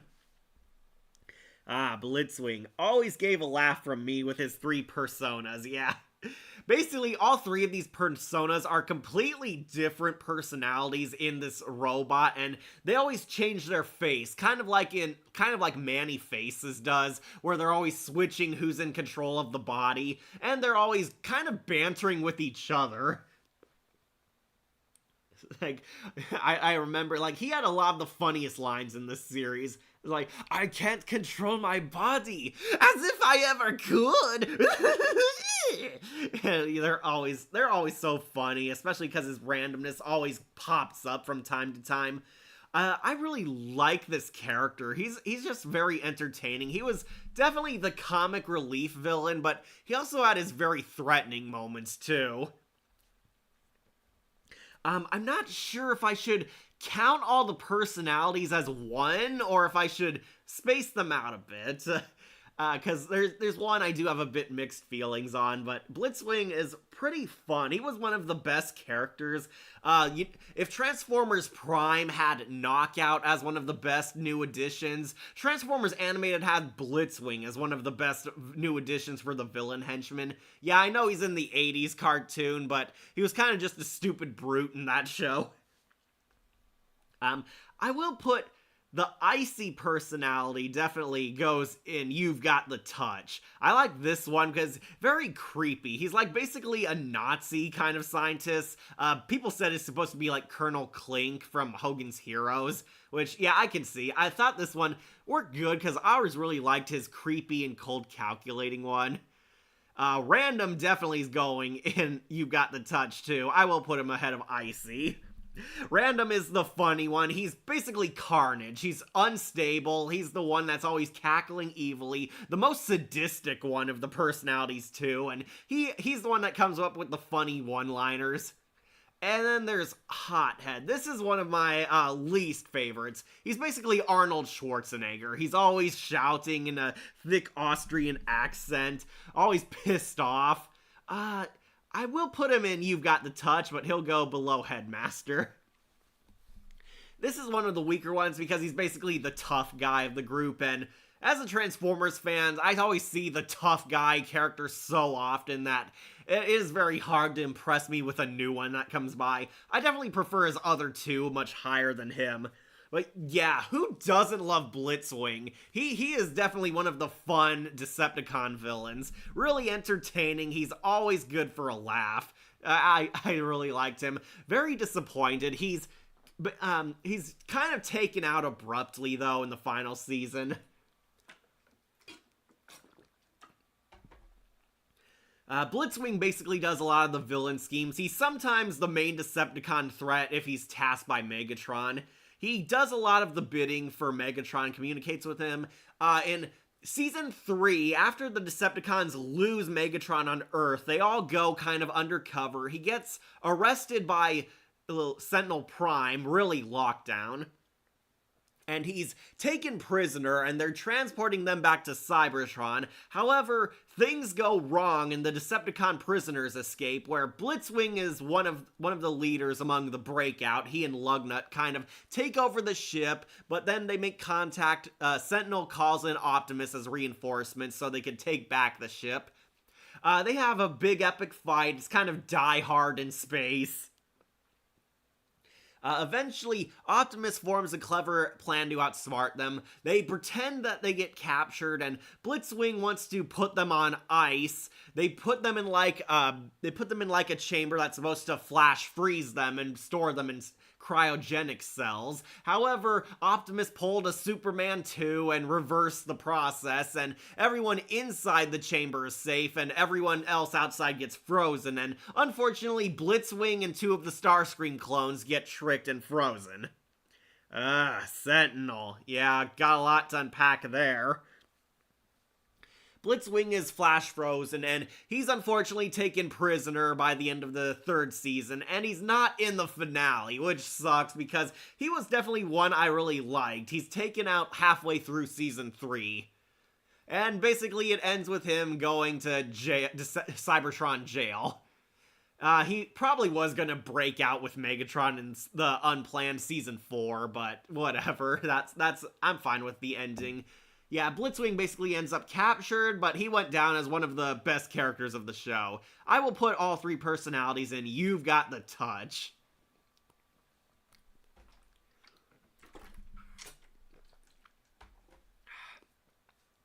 Alright, so if we did Blitzwing, we should do Lugnut. Lugnut, I will put in Awesome Allspark. I don't love him enough to consider him S rank, but he is basically a total Megatron fanboy, the dumb muscle. He will do everything his lord and master commands, and if you don't know, David Kaye voices this character. David Kaye would eventually recycle Lugnut's voice to voice Hardshell on Prime. This is basically kind of his angry, tough beast voice. Lugnut is pretty much the total loyalist to Megatron. He takes Soundwave's kind of place as Megatron's total right-hand man. He'll do everything and always looks out for Megatron, always has his back, will completely kneel before him. He kind of praises Megatron as his messiah. One thing I do like is that he also has this really cool weapon where he has the nuclear punch. His hand turns into a missile. And if he punches you or hits the button, it blows up everything around him. Lugnut doesn't have much of a character. I know a lot of people really love this guy for some reason. I always considered him just the stupid brute, kind of. It's funny because David Kaye delivers a good performance. Lugnut is definitely the broody muscle. Fine, but I like the other Decepticons more. Yeah, I definitely preferred Blitzwing, because he was definitely the more funnier one. Lugnut does take everything more seriously. He's not used for jokes often. They do try to use him as the straight serious villain. Sometimes he gets a funny moments, like where he accidentally makes a fool of himself or breaks the wrong thing or falls down. But not much. He doesn't even have many good one-liners. Lugnut does return in Transformers Cyberverse, so you have that to look forward to. But yeah, I thought it was fine. He's definitely a good villain because David K's performance elevates him, but he is not You've Got the Touch good for me. He's basically kind of used as Megatron's devout minion. The funniest moment I remember with him is where he gets jealous when Shockwave eventually joins up with them, and he wants to compete and be Megatron's #1 favorite minion, and Shockwave's just better in every way than him. He does have use for Megatron, as he uses Lugnut's brain to program the Lugnut Supremes in the finale. They become his ultimate weapons because Lugnut is supremely loyal to Megatron, then by that logic, so should the clones be. Lugnut is kind of in control, but then he's very anticlimactically taken out by Ratchet, and Megatron, Shockwave, and Lugnut are defeated and arrested in the end, and he finally goes to prison along with his Lord and Master Megatron. He probably would have been back in the unplanned 4th season, because, let's face it, Blitzwing and Lugnut are those two guys that are just always bantering together. I'll put him on Awesome Allspark. I know he has his fans, but I don't consider him S-rank. Oh, let's do Black Arachnia. Who is You've Got the Touch? I'll put her between the personalities. Black Arachnia. This is one of the greatest reinterpretations of a classic Beast Wars character. Black Arachnia is so cool in this show. She's kind of Optimus Prime's Catwoman. She's this suave, sexy, femme fatale spider girl. If you don't know, Black Arachnia was actually once an Autobot protoform in this. This character is very clearly inspired by the Beast Wars Black Arachnia. Definitely the most tragic Black Arachnia. Black Arachnia sure was a fine villain. Yes, she was. Cree Summer voices her and basically uses her She-Hulk voice, which I really love because Cree Summer's got a really sexy voice. Black Arachnia basically sounds like She-Hulk in this show, but talks like a Decepticon. If you don't know, we find out in a twist, instead of being a Maximal protoform, she was actually an Autobot. We find out in a twist, this is Alita 1, Optimus Prime's girlfriend. Alita 1 was once on an away mission, or like they snuck out with Optimus Prime and Sentinel Prime, because Sentinel found a Decepticon ship which they could loot and totally benefit from if they swiped the Energon first. However, things go wrong and it turns out this planet is populated by Starship Trooper bugs. The bugs basically ambush them, things go wrong, they get separated, they end up in a fight, the ship is completely blown up with the Energon. Alita 1 falls to her death, supposedly. Optimus saves Sentinel Prime and unfortunately had to let her go to save them, and he believes Alita 1 died. Sentinel Prime hates Optimus and blames him for Alita 1's death, but surprise, Alita 1 survived the fall. She was down low and surrounded by the Starship Trooper bugs. They bit her and transformed her into... She has the power to, like, absorb powers. She's kind of like Rogue. Alita 1 had the power to absorb other people's powers, and unfortunately, she touched the Starship Trooper bugs, and that mutated her into a techno-organic Predacon. She becomes a Spider-Woman, and she's unfortunately stuck this way now. Her true first appearance was just perfect for a Halloween episode. Yeah, that was awesome. I actually might do Black Arachnia's episode for next Halloween. That is, if anyone's interested in me talking about Transformers. Sure, a rogue spider lady. Interpret that as a pun or not. Yeah, she does become rogue. Black Arachnia becomes a spider woman Predacon, and she, afraid that Autobot society would treat her like a test subject and dissect her, she joins up with the Decepticons instead, who allow her in and don't think of anything of her appearance.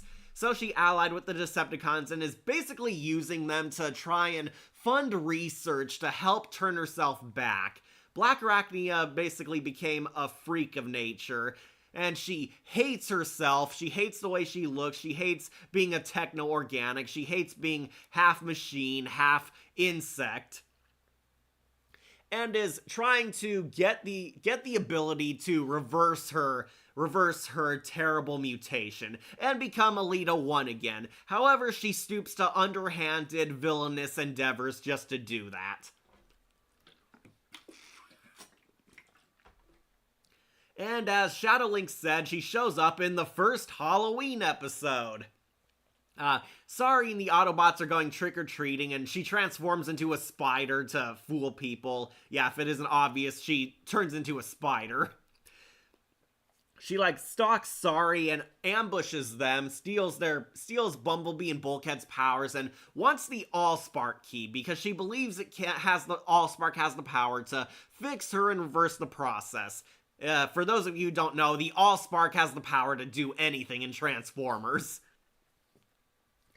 She hates it, and later on decides to become a frickin' Queen of the Beasts. Yeah, that was weird. We'll get to that. She tries to reverse the process, but however, the Allspark is too unstable and is draining her power and killing all organics around the area. Optimus saves her, and there's a bit of a romance there. She kind of becomes Optimus's Catwoman. He doesn't know whether to trust her or if she can be good, and Black Arachnia is actually a morally gray character.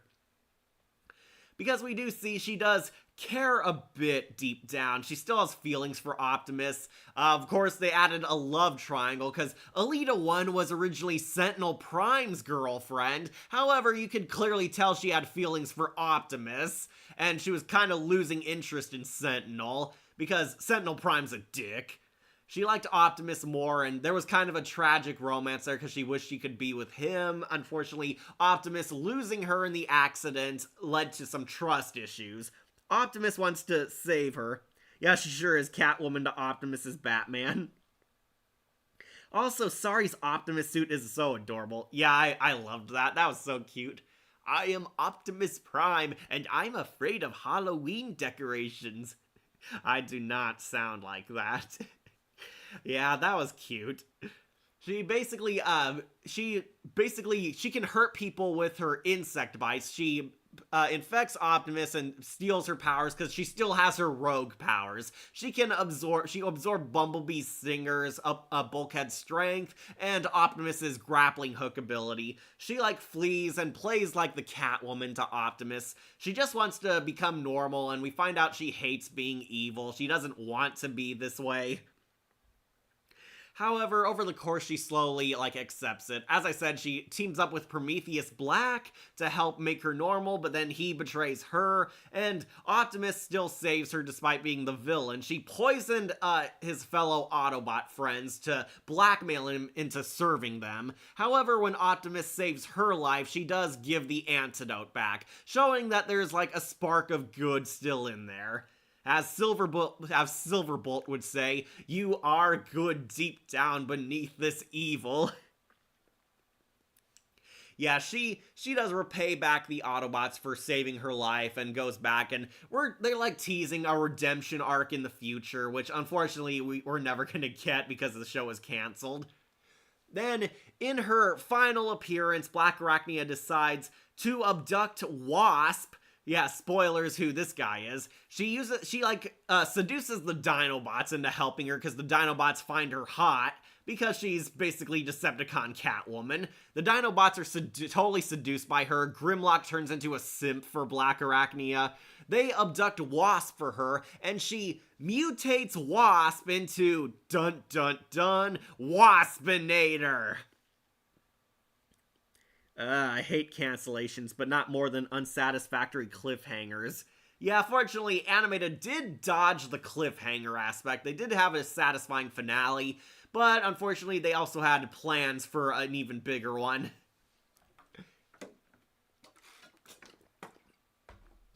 Yes, she changes Wasp into the Waspinator and kind of uses him because she's also seductress. She uses him and he becomes her minion. She decides she wants to make more Predacons and she implies she wants to use them as test subjects to reverse the process. She's risking Waspinator's life to see if the experiment can work and she can do it on herself without fear of death, but unfortunately sacrificing these completely innocent bots along the way.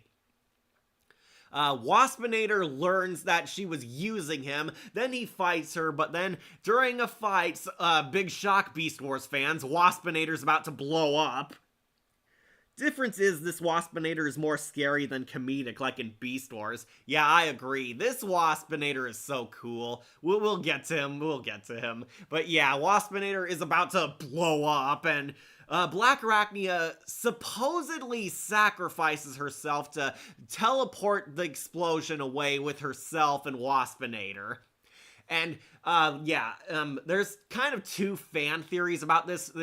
Optimus thinks she sacrificed herself to save them, but Sentinel Prime thinks she sacrificed them to basically escape. She wanted to use Waspinator to teleport out and save her own skin. The horror movie vibes of that scene. Yeah, Waspinator is basically the Fly kind of transformation. Really cool. We see Black Arachnia unmasked, and she's got this very creepy insect head. See it all exposed and whatnot. She has like tendrils there and such. She teleports with Waspinator and they both blow up, and they arrive somewhere in Africa, I believe. Waspinator is surprised alive and fixing himself just like on Beast Wars, and Waspinator scurries off, but we see Black Arachnia did survive, and she bumps into the Maximals, or the animals of the Maximals. Yeah, she's discovered by a gorilla, a cheetah, a rat, and a rhino who basically look at her, and it's implied she's going to create the Maximals next season. Unfortunately, the show was canceled, and that's where her tenure ends. Black Arachnia is on You've Got the Touch. Definitely like her. She is pretty much Decepticon Catwoman. Alright. So we still got a handful of Decepticons. I'm going to use the restroom and post in the comments which Decepticon you want to see next. Again, which Decepticon do you want to see next? I'll be back.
Alright.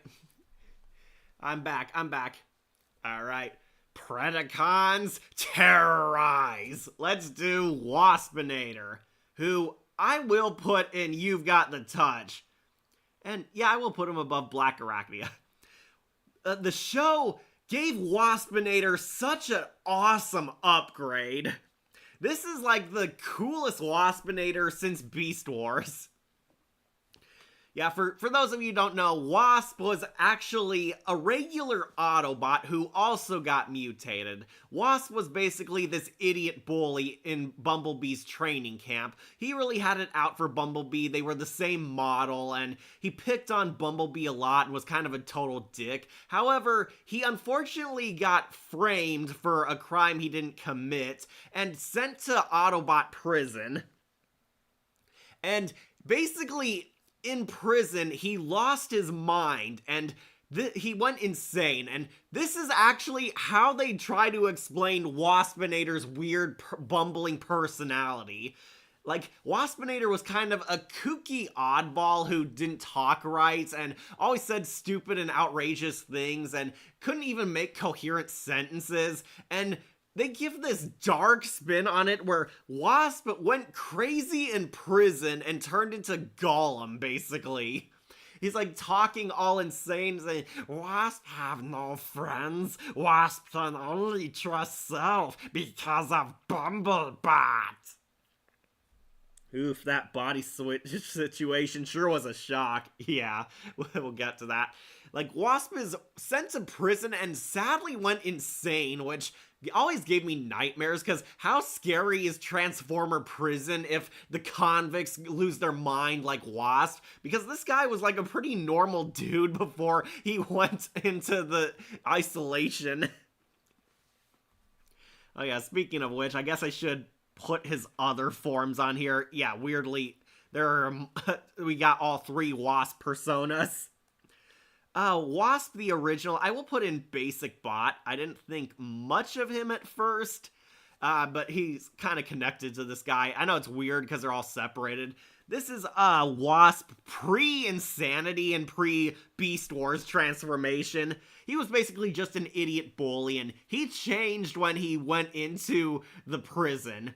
Basically, this guy had it out for Bumblebee. He was the rival at first. He hated him, but then this made him kind of an obvious suspect that he could have been a Decepticon spy, because Bumblebee learns that there's a plant, a mole, in the auto boot camp, and he thinks it's Wasp because he's such a dickhead. But Wasp is falsely accused, sent to prison, goes insane, but then he escapes and becomes Gollum Wasp. No, not there. I'll put him at the end. He becomes Gollum Wasp, this insane psychomaniac version who's slowly getting his villain origin as the Waspinator from Beast Wars. B framed him and was played too. Wasp escapes from prison and wants revenge on Bumblebot, and they do a parody of Face Off, where Wasp tricks Bumblebee, gets him alone, and he switches like their faces and repaints their bodies, and wants Bumblebee shipped back to prison in his place as revenge, while he's free to go on the lam as the Autobot. And it's pretty gruesome, honestly. We actually see Wasp take off his face, and we see all the circuits and wires underneath. The layers of corruption and nefarious plans were very well played.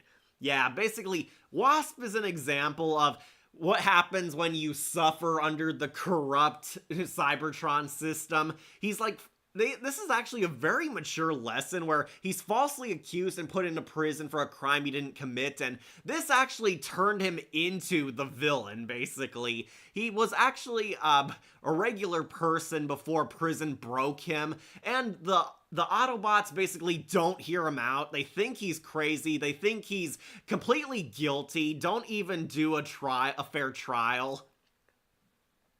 Wasp wants revenge because he thinks he was unfairly screwed over, which, yeah, he kind of was. Bumblebee apologizes for it, but he doesn't take it. Eventually, he's exposed because he's very bad at pretending to be Bumblebee.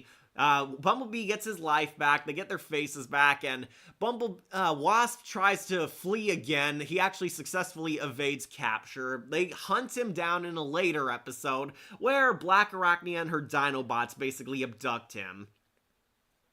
Black Arachnia uses the crazy wasp for basically her experiment, tells him that he could have the power to fight back just like her, and seduces him into doing it, and he goes into like this fly chamber and horribly mutates with the DNA of a wasp and becomes the legend himself, Waspinator, who is definitely You've Got the Touch.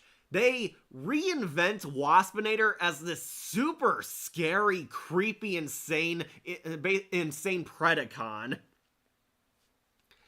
Like, this is pretty much a dark interpretation of Waspinator. If you don't watch Beast Wars, Waspinator was the comic relief villain. A very cool one, mind you. He had a really cool design, as you can clearly see here. He's like twice as big and now has insect appendages. They made Waspinator kind of look more like a flying General Grievous in this version. Yeah, I know it's kind of small, you can't tell. They gave him, like, Grievous legs, Grievous claws, kind of a demonic-looking face mask like him. Some shows should take notes on Transformers animated scripts. They really played well with the cards they had. Yeah, Animated had a surprisingly good show, and they were also smart enough in Transformers 1 to reinvent Sentinel as a villain. So, unfortunately, Waspinator only had one episode, but he made a very good impression. This Wasp was creepy. He's bloodthirsty. He's more enraged. He wants Bumblebee dead. Bumblebee apologizes for sending him to prison, and he says, "Wasp forgive you, but Waspinator never forgive." Unfortunately, like, he fights Bumblebee, he finds out Black Arachnia was using him, and he grows so unstable that he's gonna blow up, because that's what he did on Beast Wars all the time. Waspinator blows up, Black Arachnia teleports them, and Waspinator's in pieces, recollecting himself just like on Beast Wars, and he says he has plans, and it's implied he was going to make more Predacons. I'm pretty sure we would have seen Inferno and Scorponok later down the line, and Waspinator would be leader of the Predacons in this show's verse. But yeah, really cool. I really wanted a toy of this guy. Hell, I still might try searching for one now, because Waspinator was such a cool, scary villain. They definitely showed a lot of love towards Beast Wars with him and Black Arachnia, because Tom Kenny's Waspinator is very good. Oh yeah, one more thing. Tom Kenny does a pretty good Scott McNeil impression for Waspinator. Allegedly, David Kaye actually wanted Scott McNeil to come back. Unfortunately, Scott McNeil did not have a passport to work in America. Yeah, Scott McNeil almost came back to be this Waspinator, but he doesn't have a passport to work in the States, and they had to use Tom Kenny instead, but Tom Kenny does a really good Scott McNeil impression for this character. Potential that unfortunately never happened since no Season 4. Yeah, would have loved to see the Maximals and Predacons fully return. Unfortunately, we'll get the Predacons in Prime years later. But yeah, Waspinator is You've Got the Touch. He was awesome. Definitely he lived up to the Terrorize.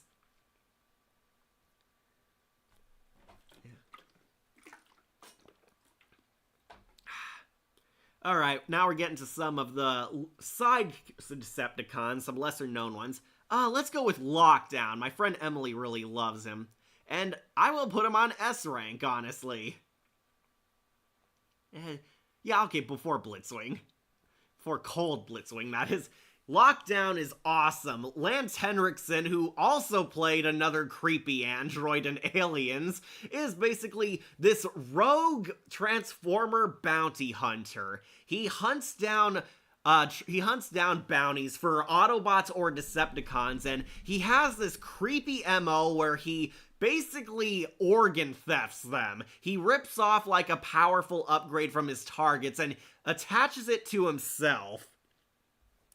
Lockdown is pretty much a creepy ghoul who's only in it for the money. He's borderline a Transformers serial killer, but he does it for the paycheck. This is the guy who basically works as Ratchet and Prowl's villain, because he attacked Ratchet long ago in the Great War and hijacked his EMP, which he uses on his bounty hunts, so he can operate and steal these powerful upgrade parts for himself.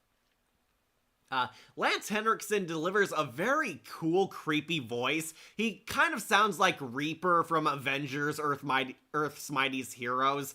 Yeah, very, that kind of voice. The creepy, kind of stalker weirdo. Lockdown is such a good villain that Transformers Age of Extinction would actually use him. Very poorly, though, because let's face it, Michael Bay doesn't understand what made these characters good. But yeah, I think You've Got the Touch. He's a very scary villain. Lockdown kind of runs afoul for the Autobots and even the Decepticons because he's in it for the paycheck. He's kind of the villain of Ratchet's traumatic past as he organ theft him. Lockdown kind of served as Ratchet's arachnid, kind of like what she did to RC traumatized her. What Lockdown did to Ratchet traumatized him. Basically, he caused the problem, and he was going to take RC and Ratchet to Megatron, but Ratchet broke free, unfortunately fought Lockdown, lost his EMP, but at the costed RC her memory thanks to Lockdown, so she had to, blank herself so the Decepticons wouldn't get their hands on vital intel that would help them win the war. Lockdown escapes and comes back as this returning foe for Ratchet. Ratchet gets some closure fighting him, kicking his butt, and at last taking his EMP meter back. And Lockdown escapes but runs afoul of the Autobots from time to time. He returns in the second season where he becomes kind of a frenemy to Prowl. It turns out both Lockdown and Prowl served under the same ninjutsu master on Cybertron. They were both his students and they learn moves. Prowl and Lockdown reluctantly team up because they're both hunting Starscream, who's rogue at this point. They work together. Prowl starts to get a taste of the violence that Lockdown shows him. He gives him upgrades too to help him on their quest to not slow him down, and Prowl gets his really kick-ass samurai armor in this season. It was the armor he stole from Master Yokotron, because, spoilers, Lockdown betrayed him and kind of becomes a Storm Shadow knockoff.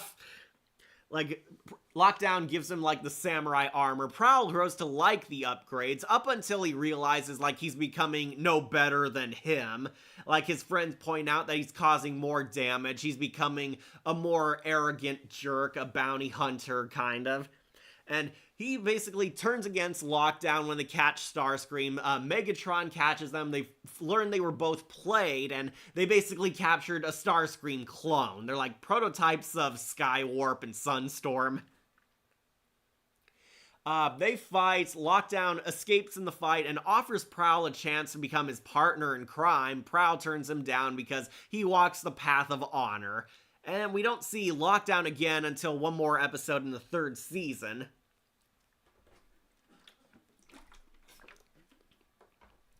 In the third season, the Decepticons are on the lam again because they finally lost their edge.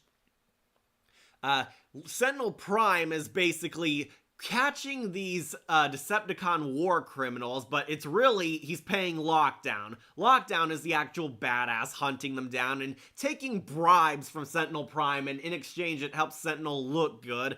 Sentinel's the real hero capturing evil Decepticons, when really he's paying this more competent badass to help him. Lockdown is he captured some of the Starscream clones, he captured Blitzwing and Lugnut, he captured, Sentinel Prime actually captured Swindle because he was powered down. However, Lockdown took a bribe from Ramjet, one of Starscream's clones, and betrays them, and they get into this epic fight, where Lockdown reveals that he was playing him the entire time, because Ramjet had some of Megatron's, energon stored away from when the base collapsed. They fight, and he becomes Prowl's arch nemesis here because Lockdown reveals that he had the same sensei as him until Lockdown betrayed him during the Great War and stole all his stuff because he refused to teach him moves, because Lockdown is kind of like Storm Shadow. They have a fight. Prowl regains his honor back, and he defeats Lockdown and restores his master's honor. However, Lockdown escapes and scurries off, promising to get revenge. Where I guess he was going to come back in season 4 again somehow, because they imply he was going to help break Megatron out of prison with Soundwave, but unfortunately that never happened. However, I will say Lockdown is definitely a you got the touch kind of character. He is a total badass and a major fan favorite of this show. Again, so popular that even Michael Bay used him as a main villain in Age of Extinction. Very poorly, I might add. Remember, Lockdown's face turned into a gun. It's yeah, Lockdown in animated, he turns into this cool, creepy goth muscle car in the show, but in Michael Bay's version, he turns into a gun. Yeah, because it's a shout out to the 80s show, and his face becomes a gun, and really dumb. Also kind of an insult that Lockdown kills the Bayverse Ratchet, when Ratchet had PTSD from him in animated and became arch enemies. But yeah, Lance Henriksen definitely boosts him to You Got the Touch. Alright, so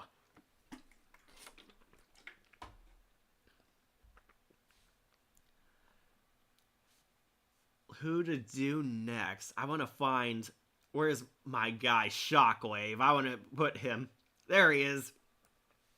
Shockwave, who, I will say it, I'm putting it in You've Got the Touch. And yeah, he is above Black Arachnia. Transformers Animated Shockwave is really awesome, and for bonus points, they actually got Corey Burton, straight out of the 80s show, who also voiced Shockwave, to return to his role almost 20 years later, and he showed he still had the voice down pat.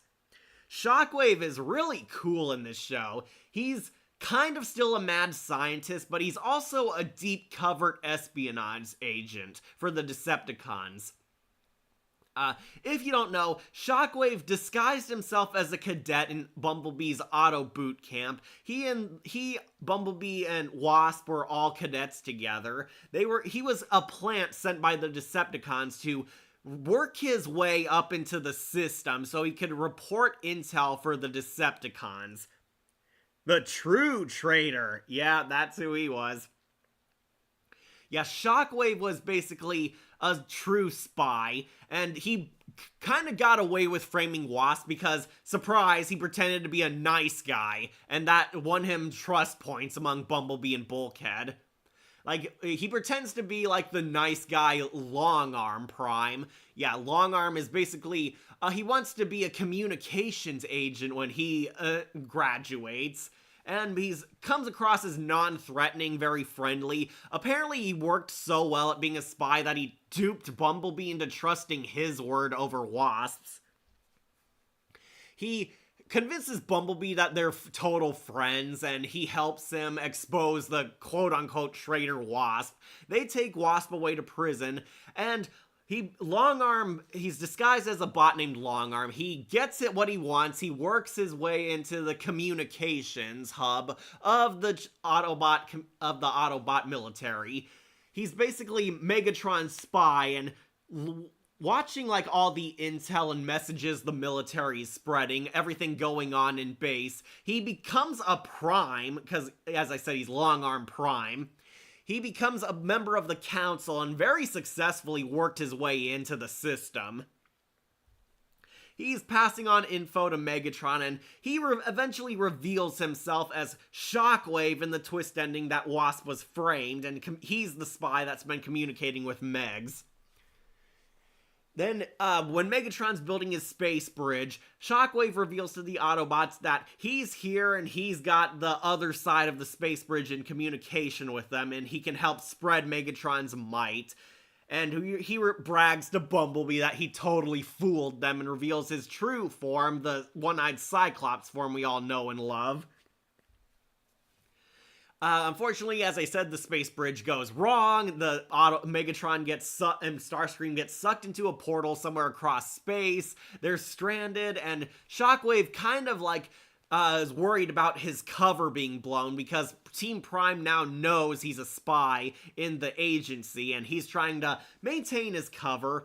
Definitely one of the scenes that earned me respect is when Blur, who is also an agent for the Autobots on Earth, makes his way back to Cybertron, and he meets Shockwave first, and Shockwave totally murders Blur.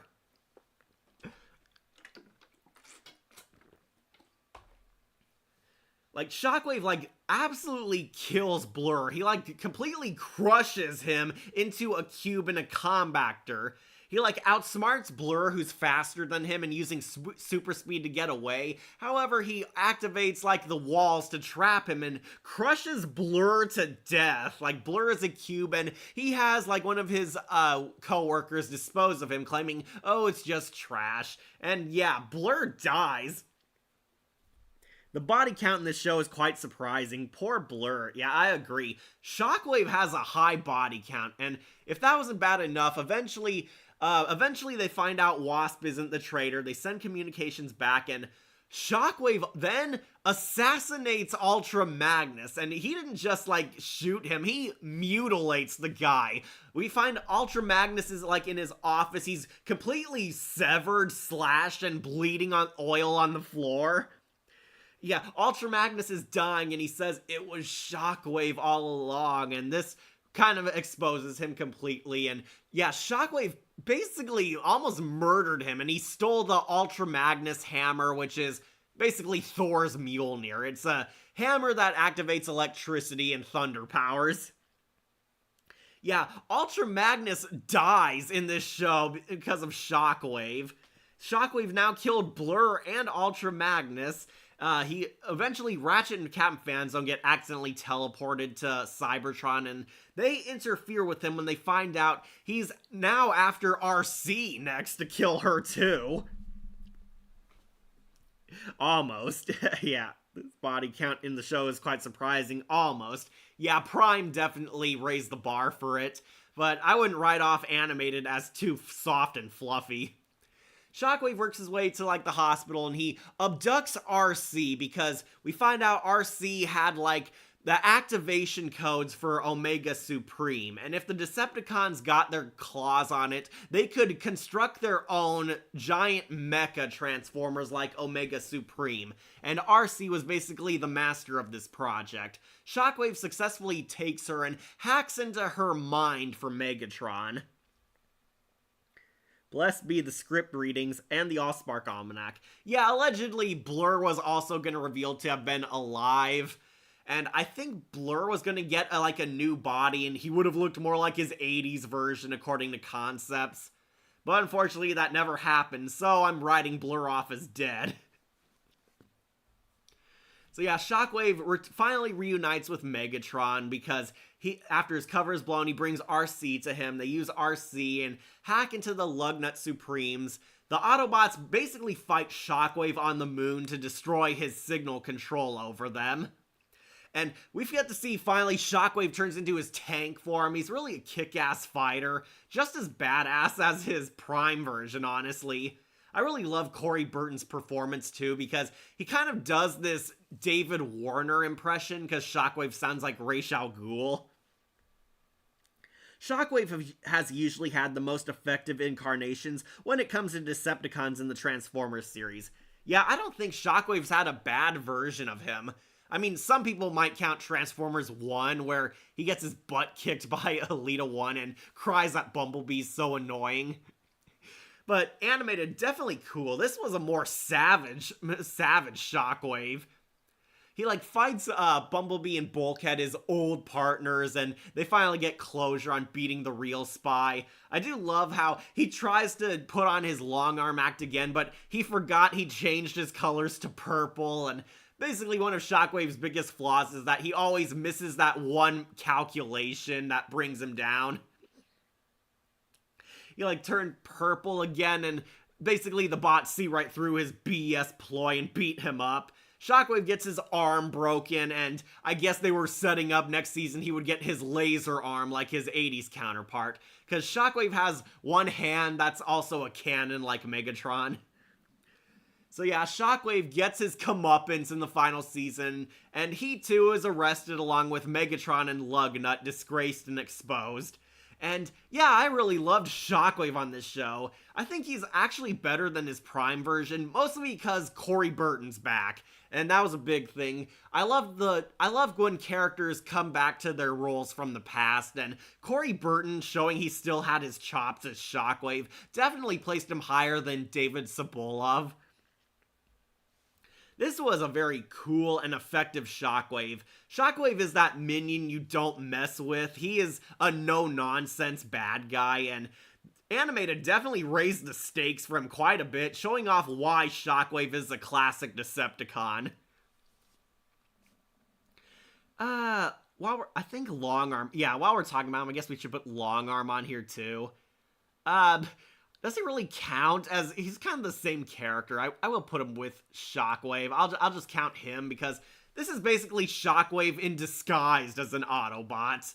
Yeah, I don't know why they counted Long Arm as him, because he's basically the same type of guy, both as a bot and a con.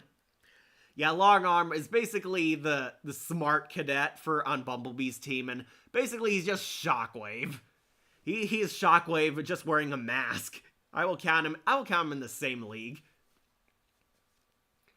Alright, so decide which character you want next. I gotta do another bathroom break, sorry. So vote in the comments which character you want to see place next. Either one, bot or con.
Ah, I want Soundwave, huh? I'm back.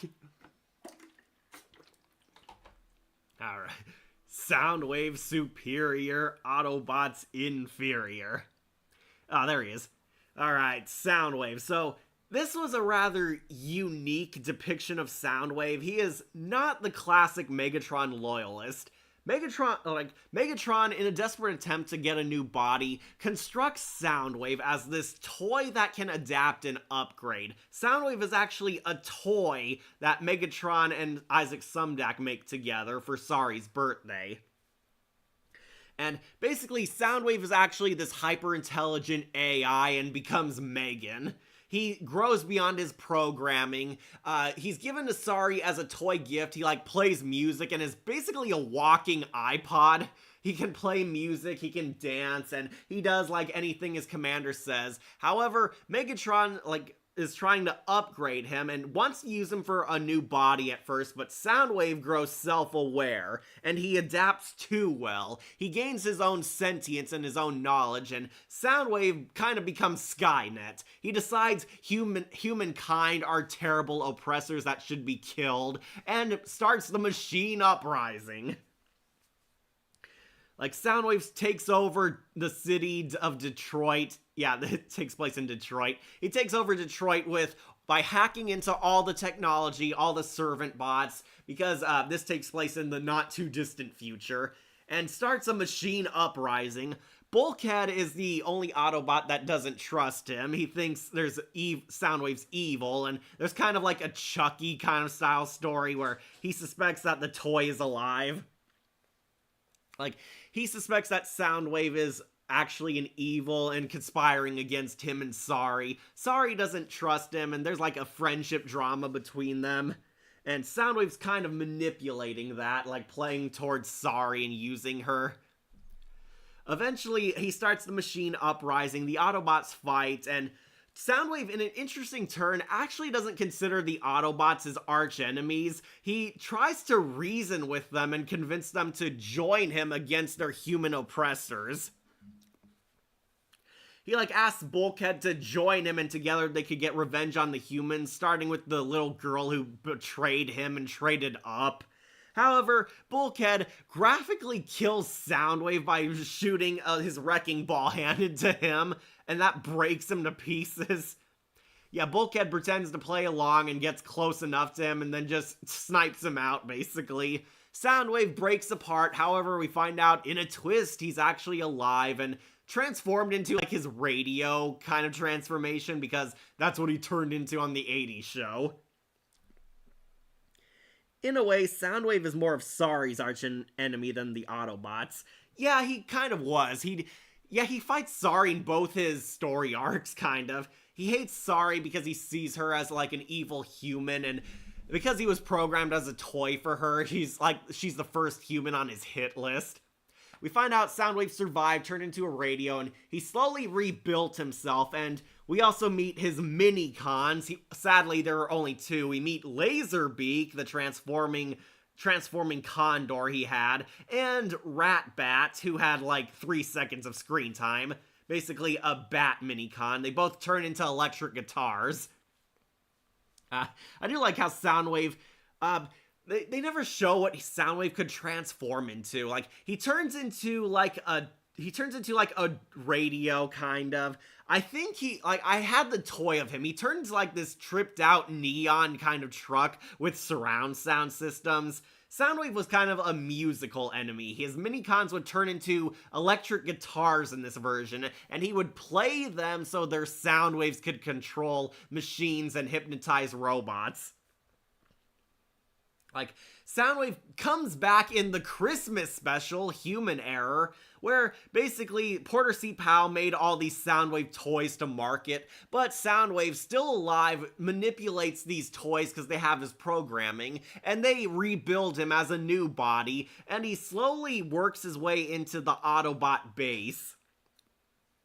And in one of the, Human Error is one of the weirdest two-parters. Soundwave drugs the Autobots and puts them into the Matrix.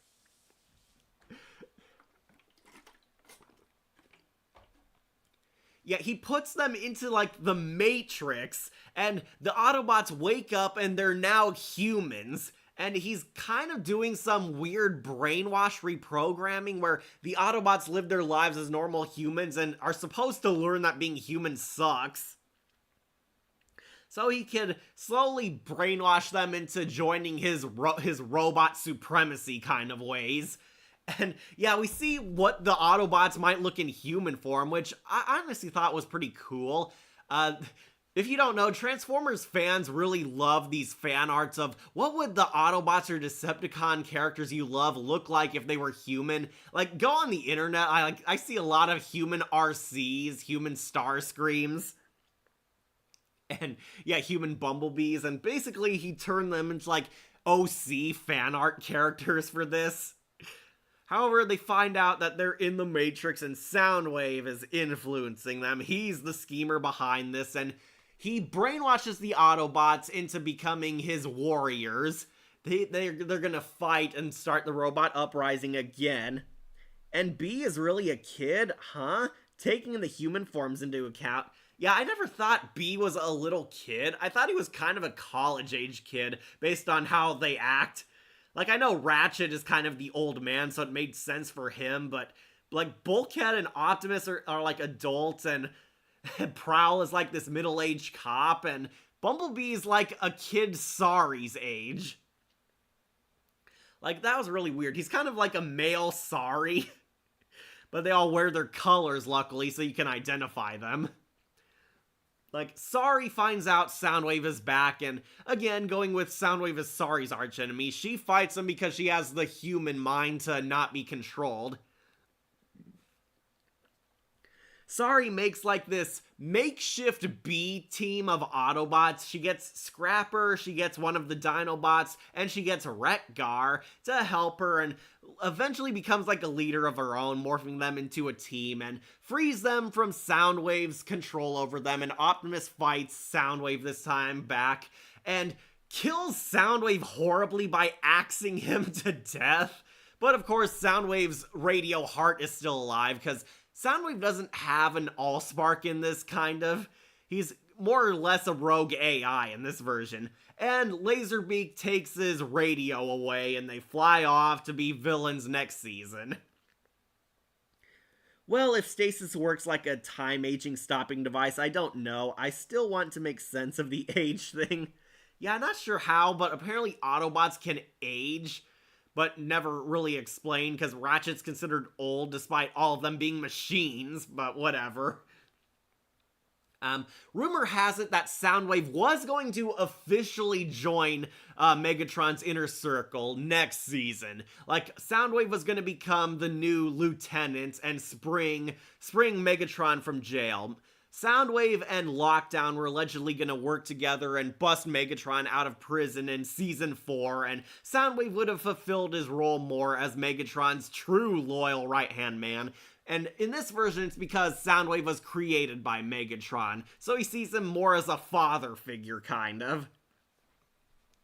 So, unfortunately, I do not think this Soundwave is as cool as the Prime Soundwave. That one was really cool, but I do have a weakness for him since he's one of my favorite Decepticons. I might put him on Awesome Allspark, but very high. He's definitely above Lugnut.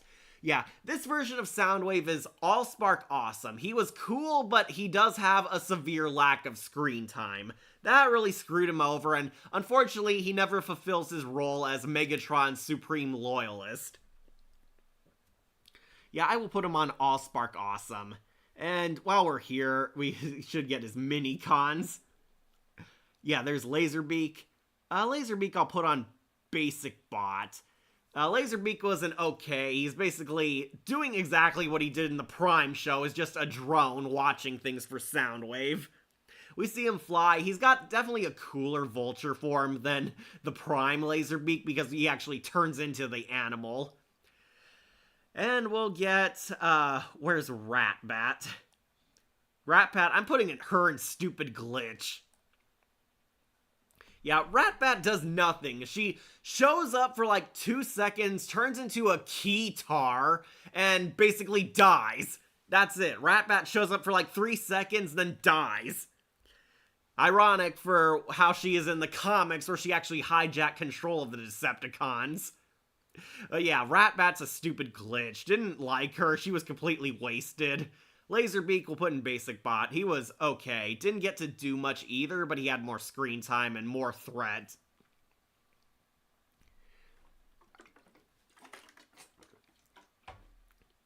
Alright, so working our way, let's get the Constructicons out of the way. I can't even remember Ratbat. Yeah, she showed up for like 5 seconds. She like transforms into her bat form, attacks Optimus Prime, then turns back into a keytar, and dies when Optimus axes Soundwave to death. We don't even see her like spark get carried off. She is pretty much dead. Ratbat just shows up as a cameo and dies.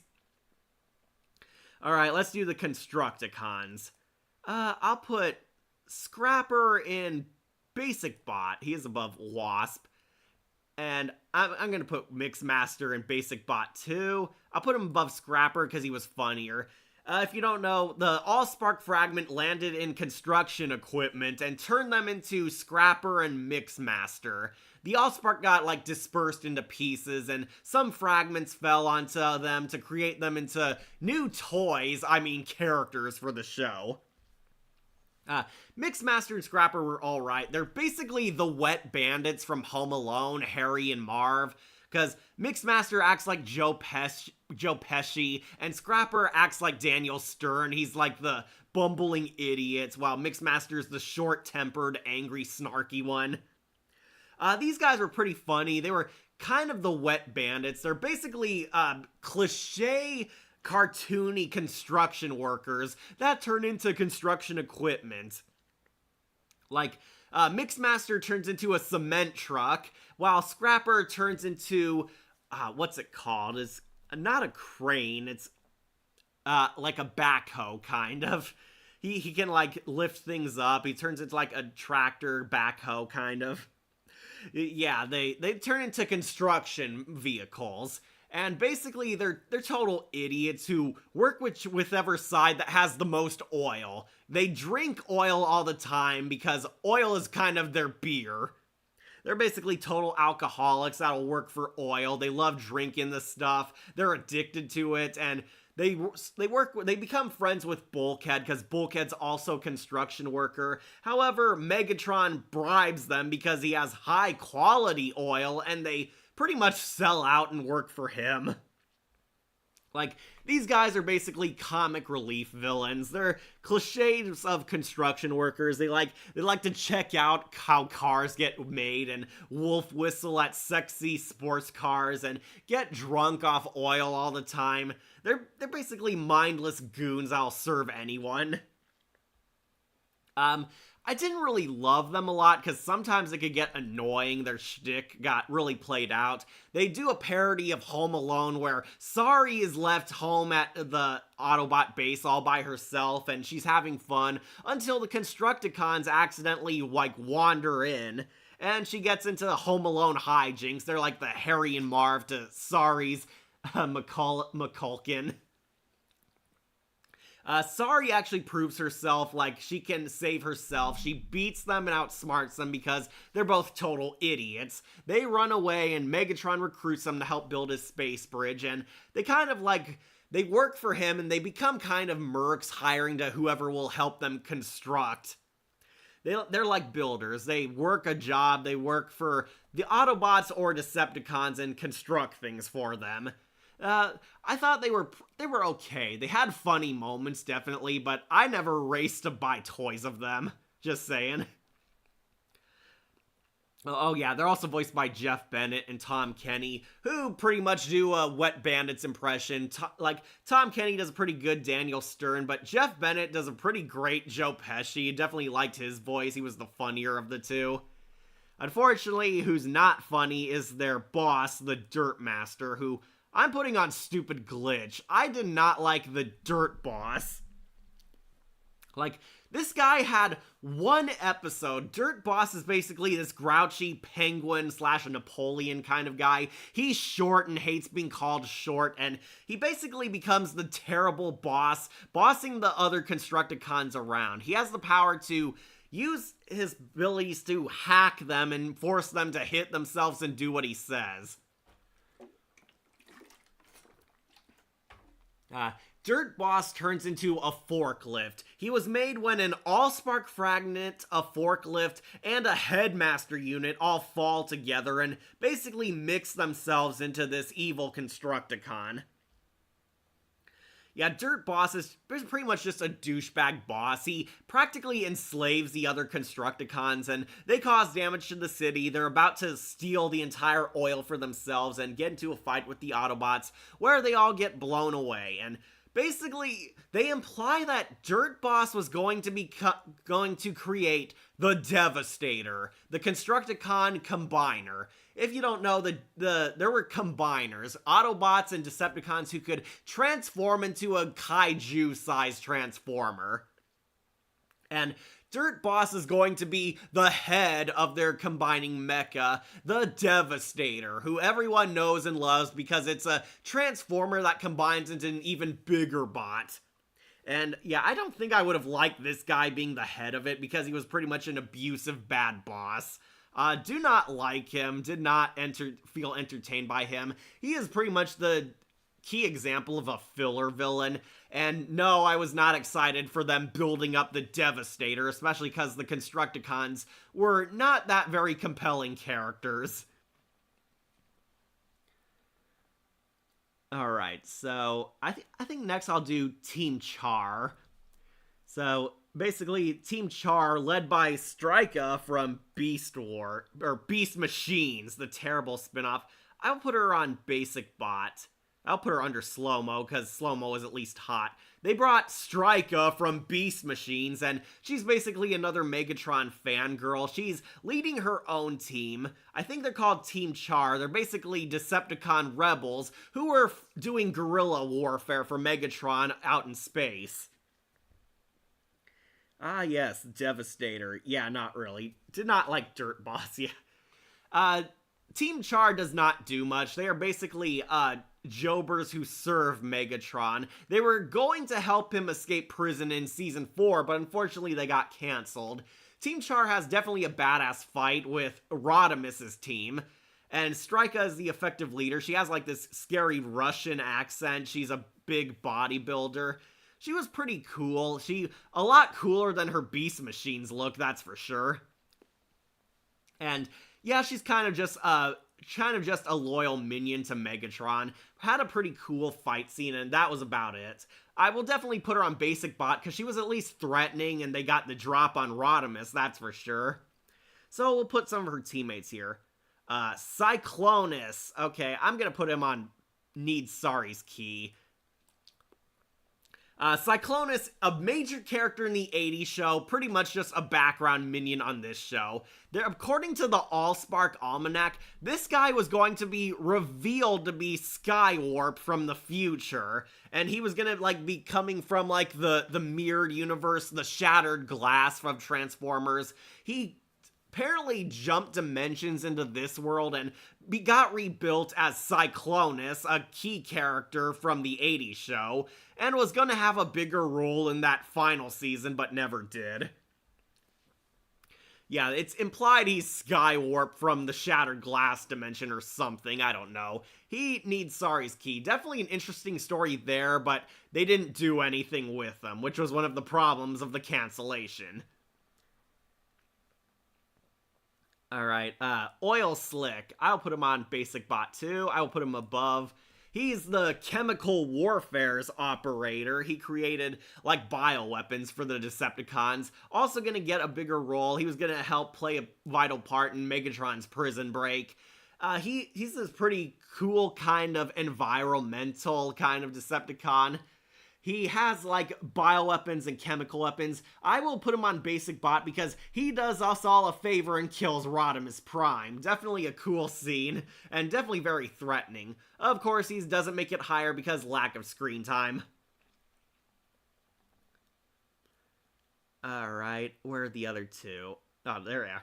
There's Blackout from the Michael Bay movie. I will actually put him on Awesome.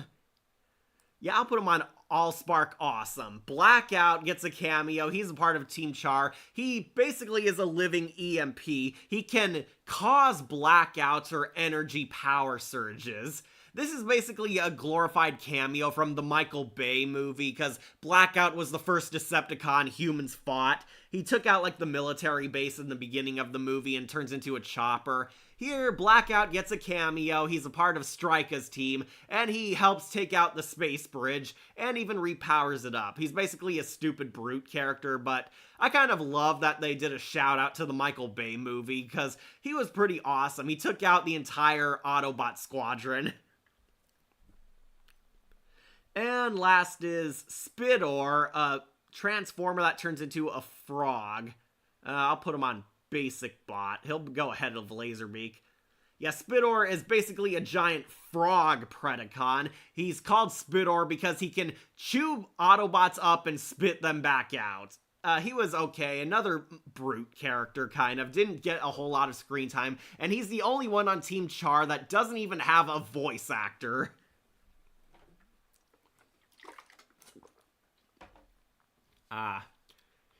Alright. Gonna be right back, but then we'll get to the final Decepticons, who I love, the Starscream clones.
All right, I'm back. I'm back.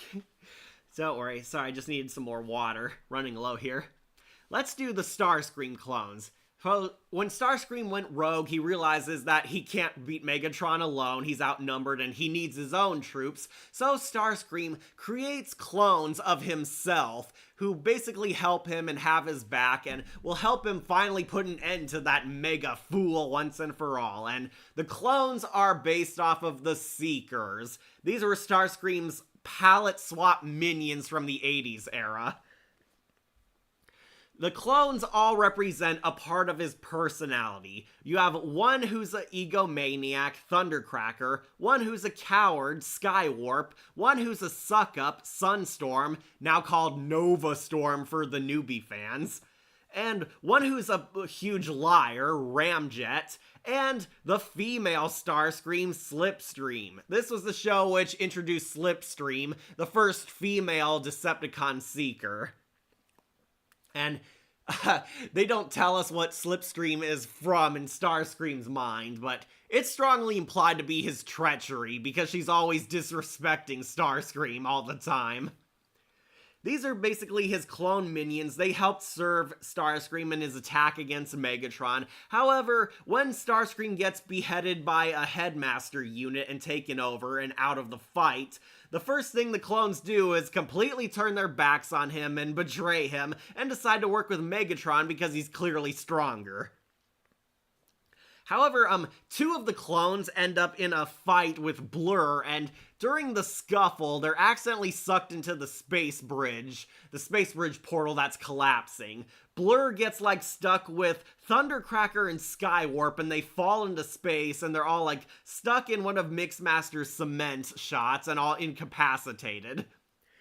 And the remaining clones are the ones who join Megatron: Sunstorm, Ramjet, and Slipstream.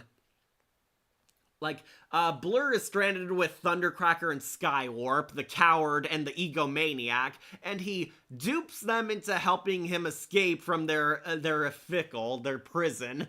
The Thundercracker bursts them out and tries to kill Blur, but basically Blur dupes him and uses him to slingshot himself across space, and this is unfortunately the last we ever see of Thundercracker and Skywarp. They're unfortunately the clones who got the least screen time, which is ironic because Thundercracker and Skywarp are major Seekers in the 80s era. Alright, so where to put them? Skywarp is definitely one of my least favorite. If you don't know, this guy is a coward based upon a certain cat you might know. He's definitely a scaredy one. Skywarp is the total coward, the one afraid of everything, but however he does join fights. Apparently there was a lot planned for this guy. Skywarp is supposed to evolve into animated Cyclonus here, and he was going to have this arc where he becomes dead serious and scary and finally brave, but unfortunately that never happened outside of supplementary material. Skywarp had a cool design because he's basically Starscream, but this is my least favorite clone of the bunch because he doesn't really get to do a whole lot, and unfortunately was removed from the show pretty quick. If you don't know, the clones also inspired some certain felines you might recognize. I was a huge fan of Transformers Animated, and the clones were definitely my favorites, so they definitely won't be stupid glitch territory if you're worried. Then, Thundercracker, the egomaniac. I will put him on awesome, but he'll go below the humans because lack of screen time. Thundercracker is one of the funnier ones. He's so full of himself and arrogant and reminds me of a certain guy we satisfyingly killed. Thundercracker is definitely awesome just because of Tom Kenny's over-the-top ego. I definitely had fun with him, and he does prove he's a pretty badass fighter because he almost takes out Blur in a fight.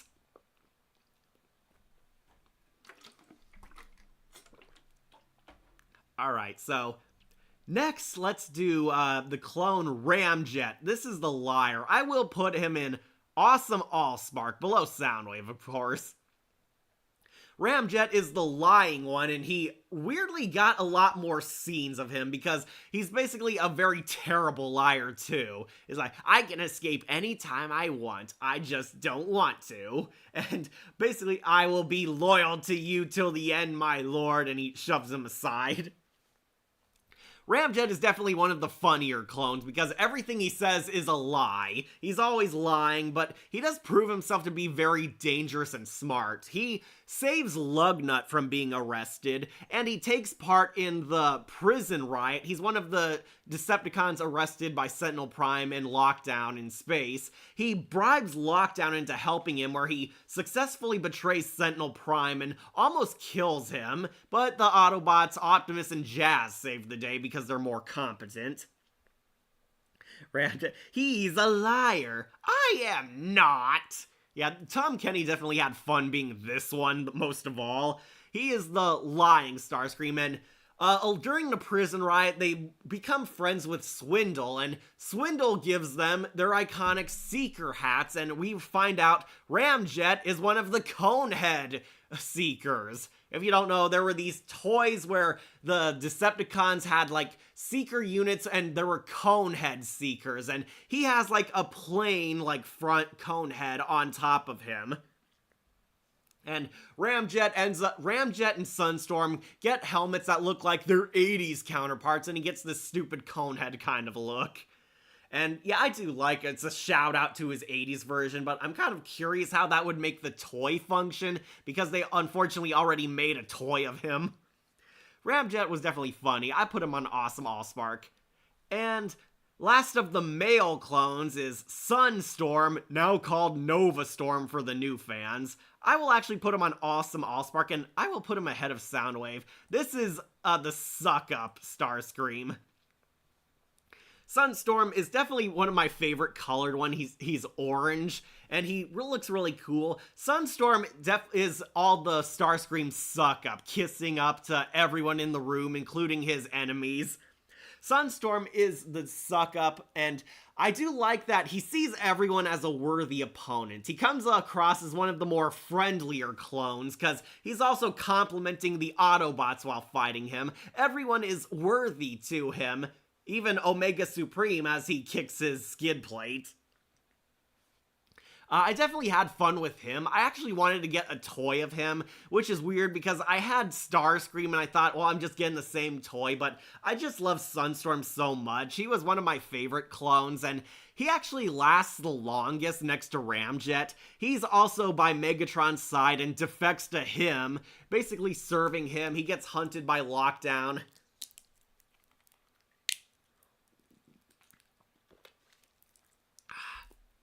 Sorry, I just needed water.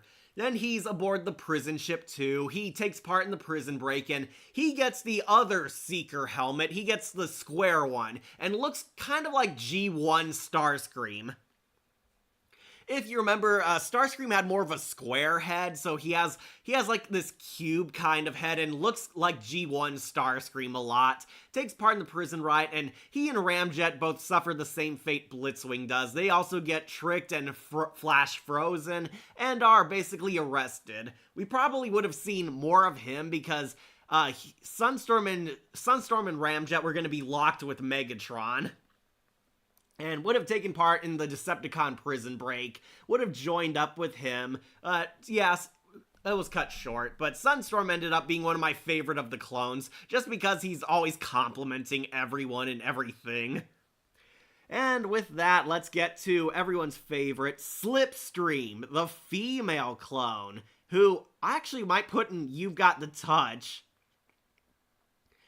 Yeah, I'll put her, actually, I think I might put her ahead of Sorry. Yeah, Slipstream. I really liked her. She's basically this very bitchy kind of clone, and Transformers Animated introduced Slipstream to the lore through this show. She's basically Starscream's female side / his treachery. She's always dissing her creator, always backstabbing him, talking lowly about him, and getting into fights with him. Which part of me did you come from? Don't ask. And Tara Strong voices her, and she definitely had fun being this character because she's always shouting and over the top hammy. She helps Starscream, and she's pretty much the first to betray him. Any leader has to be an improvement over you.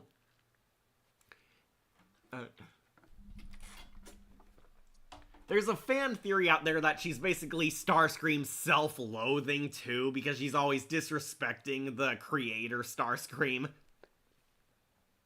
I really liked her. She was definitely a cool addition. She became the fan favorite Starscream clone, and you could definitely see why, because she was just so much fun and so sassy and quick-witted. Slipstream proved to be so popular that she actually got into the mainstream Transformers. She popped up in, like, video games as DLC. She's in more shows. Transformers Cyberverse made her a main villain. She's, like, enemies with Windblade. And definitely made it cool to have more female Decepticons in the ranks. I really like Slipstream. We'll put her on You've Got the Touch just because she was so entertaining. She was supposed to get a bigger role in the final season because she returns and like shoots down Optimus in flying mode. But until she stumbles upon Starscream's corpse, and she would have brought him back to life, basically, and the two of them would be a reluctant odd couple villain fighters in their own fraction. Unfortunately, that never came to be, but as is, Slipstream's pretty cool. So cool she made her way into the mainstream Transformers stuff. Alright, we're almost out of Decepticons. Our last one we have is Swindle, who honestly might put on You've Got the Touch. Yeah, definitely above Headmaster, not above Meltdown though. Swindle, who's a Decepticon salesman. This is basically just Billy Mays as a Decepticon. He's pretty much one of the arms dealers during the Autobot Decepticon war. He does dealings for both sides, but Megatron is his #1 customer. This guy's introduced in the Fake Out Human Villains episode, the SUV. He's their benefactor, basically paying them and using them to steal parts he needs to construct his new super weapon. The human villains work with him because he can actually pay them in human currency. Oh, gotta charge my phone.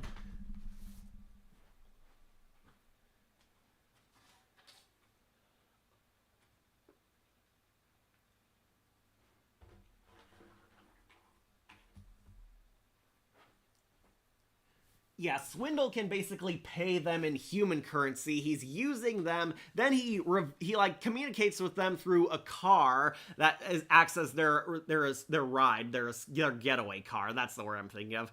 He acts as their getaway car, pretending it was supplied to them and communicating them through his radio. But then he reveals, surprise, he's actually a Decepticon Transformer, and uses them and steals Slow-Mo's Allspark fragment to power his machine, and the machine he built basically can depower Transformers. He uses it on the Autobots and wants to sell it to Megatron at a fair price, of course. The late Fred Willard plays this character, and he's basically Billy Mays. That's what makes him so fun. He's Billy Mays as a Transformers salesman. He was so much fun, and Fred Willard definitely put his all. He's this very cocky, arrogant, slimeball kind of villain.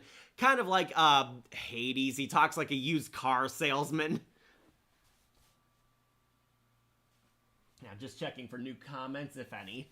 Yeah, I really like Swindle. He gets his just desserts at the end of his first episode, where he's basically, the machine backfires on him and depowers him in his car mode, and Swindle is put into like stasis. He's completely immobile and offline. And the human villains tried to use him to escape, but find out, nope, he's completely shut down, and everyone gets arrested. Swindle gets taken by Sentinel Prime, who like pays for him to have him towed on board their prison ship. So Sentinel, in one of his blind, stupid moments, decides to take them through like an electric storm. That's a shortcut back to Cybertron, and the electric storm accidentally fixes Swindle and snaps him out of his stasis lock. Swindle is completely freed, and because Sentinel Prime's a complete dumbass, he'd never had Swindle like locked in a cage or anything, so he easily breaks out, wanders the ship, and frees all the prisoners.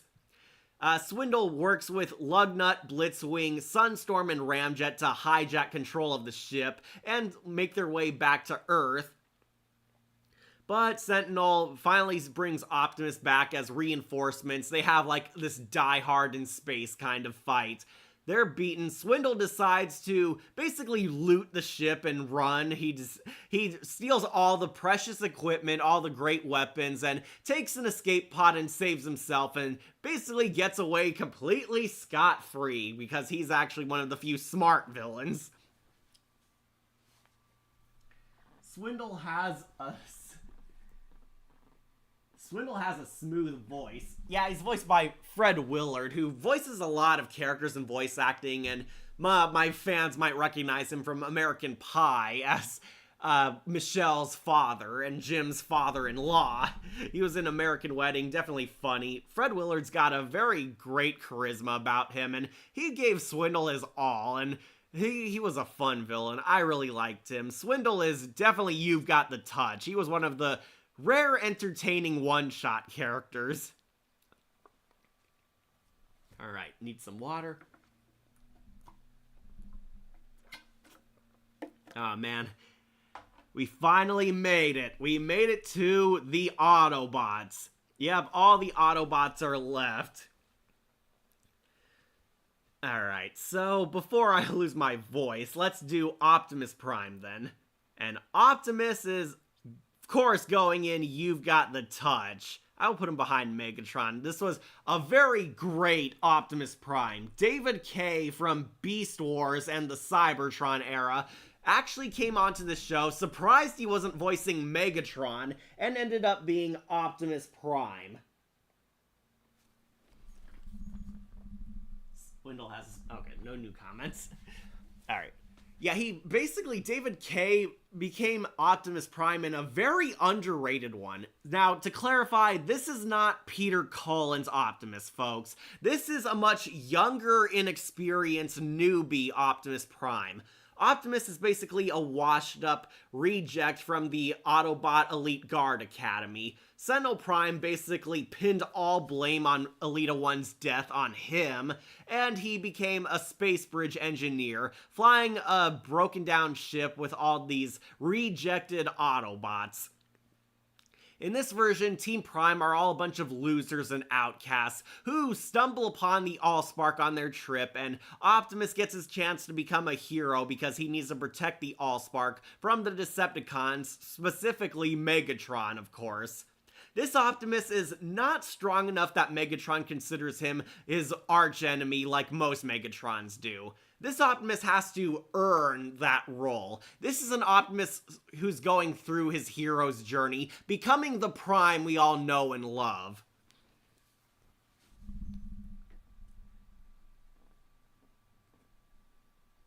Interesting how David Kaye has done both the hero and villain. He did a pretty good Optimus, honestly. Yeah, David Kaye is now the first actor who's been both Optimus Prime and Megatron. David Kaye voiced Megatron on Beast Wars and some of those Cybertron CGI cartoons where he fought Gary Chalk Optimus. And this is the first time he actually got to become Optimus himself.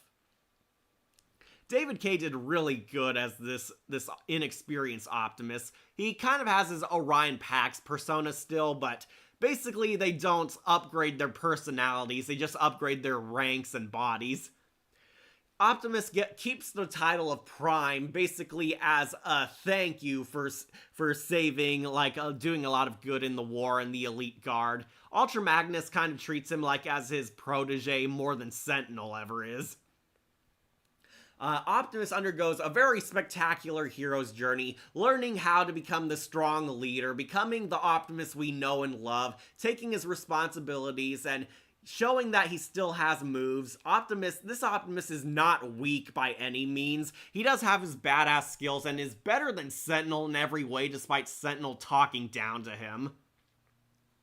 And Optimus finally becomes the true Prime after Ultra Magnus dies. People want to consider him as the new leader of the Autobot Society, become the new Magnus. He shows up Sentinel Prime numerous times, basically puts up with his behavior because he and Sentinel used to be total bros until they fell apart after Black Arachnia's creation.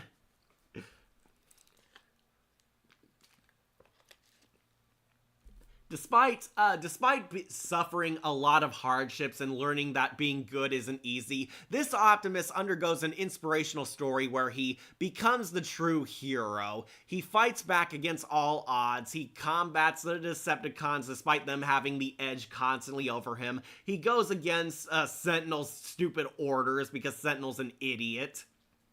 And Optimus does everything he can to save the day, nearly sacrificing himself. He defeats Megatron. Unfortunately, Prowl sacrifices himself instead to fix the Allspark and destroy the Lugnut Supremes. Optimus finally beats Megatron's skid plate down, axes his laser cannon arm off, and decides to spare Megatron instead of killing him because killing him would be too easy, and he at last rises above the Decepticons and proves himself the true hero. And they return to Cybertron with Megatron, Shockwave, and Lugnut locked up. Optimus is finally heralded as a hero, like he and his bots deserve all this time. And I really love David Kaye's portrayal of Optimus. He is definitely You've Got the Touch. I think the show did a very good job showing kids basically how Optimus becomes the badass Prime we know and love. Like, the show itself is definitely the best Optimus Prime origin story. He's shaping up to be that cool Optimus we love in Prime. And definitely You've Got the Touch, because this Optimus had the power. Okay, no new comments. Alright, decide which Autobot you want to be ranked next. Since we're down to the last few, I'll be back, another bathroom break.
Okay, you want Bumblebee next. I'm back. Alright, want Bumblebee. So, as I've said in my prime, Bumblebee has never been one of my favorite Transformers. This is basically the kid appeal character. He's the cute one, the sassy adventure kid, the tag-along kid, the child soldier. Everybody really loves him, but I think Animated is the first one where I actually cared about him as a character because he's basically, he wants to be a hero, but everyone treats him as the stupid kid. But, of course, along the show, Bumblebee eventually wises up and grows into that badass Bumblebee all the kids love. I don't think he's S rank, but I might put him in Awesome Allspark. Yeah, I will put him definitely high. He is Awesome Allspark. Not one of my favorite characters, but he is definitely one of the fun characters. This version of Bumblebee is genuinely funny, and guess what? He actually talks. That was definitely a huge pro. He felt like an actual person in this show. And Bumblebee is basically growing up during this war. He goes from this goofy kid who screws up a lot, the comic relief, to actually being a pretty badass, daring adventurer. Bumblebee, I do think in this show is Awesome Allspark. He's basically the sassy kid. He had it rough in his childhood because at the Auto Boot Academy, he was basically mistreated, seen as a lesser. They called him Bumblebee because he's a bumbler, a total fool who doesn't know how to do Sting right, who always messes up. He was picked on by Wasp and mistreated. He tries to basically prove himself. Bumblebee wants to be a hero. Wants to be Badassatron. Like the movie. Badassatron. Yeah, he wants to be the Badassatron that everyone underestimated. And he undergoes a very serious, humbling adventure. He learns to respect his friends. At first, he's very dismissive of them all, except for Optimus. He calls him Bossbot affectionately. Slowly grows up, undergoes kind of Cheetor's kind of character arc where he becomes the newbie kid to being the hardened soldier, just like the other bots are. Oh, got a new comment. I will say this is my favorite version of Bumblebee. Transformers 1 was pretty cool, by the way. It obsessed me how it bombed at the box office. Yeah, I blame the marketing. Transformers 1 ended up being so cool, but the trailers looked awful. It gave me like Ghostbusters 2016 vibes. We all know how that turned out. It's like whoever's doing commercials needs to be fired because Transformers 1 should have been marketed as a cool film, and instead it looked like a stupid Guardians of the Galaxy knockoff. Very bad marketing. Transformers 1, highly recommend. You should all go see it right now. Pretty great origin story. And best of all, Sentinel Prime gets his comeuppance. But yeah, Bumblebee was definitely awesome in this show. He was the one who was mostly friends with Sari. He really liked planet Earth. He loved being a hero and definitely inspiring his journey of becoming a more smarter, better, mature hero. He was definitely very entertaining in the show and good for a laugh for half the series. And pretty kick-ass when he got serious and snapped into combat. I will put him on Awesome Allspark.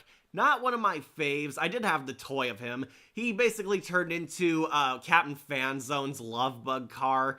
It wasn't entirely like his 80s show. It was more like the Michael Bay version where it was like a cool-looking yellow sports car. I will like him. He was pretty awesome. Next, let's do Prowl. Prowl is definitely, you've got the touch. Like, who didn't like... I'll put him above Waspinator. He had more screen time. So, Prowl was pretty awesome. This is basically the old generation's RC. He's the lone wolf who slowly defrosts. He's kind of the hardened one, the ninja one, always seeking calmness, tranquility. Kind of like RC, kind of like Raven. He preferred to be alone. However, he slowly becomes true companions with the other Autobots.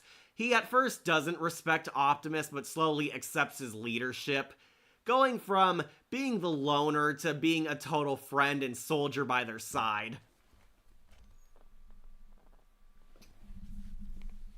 Yeah, Prowl undergoes a very nice arc where he opens up and slowly becomes friends with all of them, going from the lone soldier to being a true companion, helping them by their side. He had the coolest weapons. I did have a toy of Prowl. He turns into a police motorcycle, and he introduced the holographic drivers because he has an old cop as his motorcyclist driver. He gains like a sidecar made from the armor of his former sensei, which he takes back from Lockdown. he also has a bit of a maturing arc too, because he's also kind of a brat like Bumblebee, but much more mature about it and hides it. He's kind of like the outcast, but then he slowly accepts Team Prime as his friends. He like defies Optimus frequently, but then slowly learns that Optimus and Ratchet have wisdom and are right, and kind of humbles himself before them, accepting them as his new leaders. But of course, like he's the ninja. He has all the stealth moves, and he kind of learns about the force of the Allspark, because the Allspark can do anything in this show.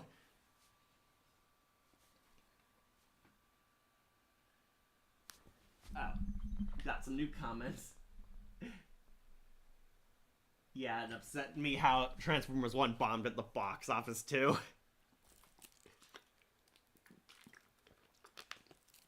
So, of course, we get to the most famous scene where Prowl ultimately sacrifices himself in the finale. Prowl finally masters his ninja training, and he uses his ancient meditation become one with the Allspark, where he summons all the fragments that were scattered back and to form the Allspark once again in order to stop Megatron's evil schemes. Ultimately, the Allspark fragments are not enough to stop the explosion and save Optimus, so Prowl sacrifices himself by donating his own spark with it. And Prowl dies a tragic death, sacrificing himself, becoming one with the Allspark, and his Force Ghost helps save Optimus from Megatron, and he reunites the Allspark once more and stops Megatron's evil scheme by destroying the Lugnut Supremes. Prowl dies, giving his own spark for the cause, and Optimus avenges his death by beating up Megatron. Fortunately, Prowl did kill Starscream, so at least he took out one of the threats. And Prowl dies a hero's death, and he's the only main character who dies in this show. It was one of the saddest scenes ever. Not quite as sad as Dinobot's death, but definitely pretty up there, and we grew attached to him, so his death really did hit home. A noble sacrifice. Yeah, Prowl went out great. He went out as a noble warrior, giving himself to the Allspark. Rumor has it he was going to have like a Force Ghost appear to Optimus in Season 4, basically telling Optimus about like the Allspark and how Megatron's plan relates to it. He would have gotten like one more cameo. It's like they wouldn't get rid of Jeff Bennett. He's like half the cast on the show. But yeah, Prowl's death is basically the key emotional scene of the series finale, and he went out a total hero. Really love Prowl. He definitely had the touch. Alright, now we have Bulkhead, who I really love way more than the Prime version. I will put him on Awesome Allspark, definitely next to B. Bulkhead on this show is the gentle giant, and they did a much better job. If you don't know, he's voiced by Patrick Star, because Bill has one of those recognizable voices. Patrick Star is a Transformer, and of course he's the dumb one. He's the buffoon with a heart of gold, the tough guy, and he actually does undergo a very nice character arc by proving he's more than just the dumb strong one.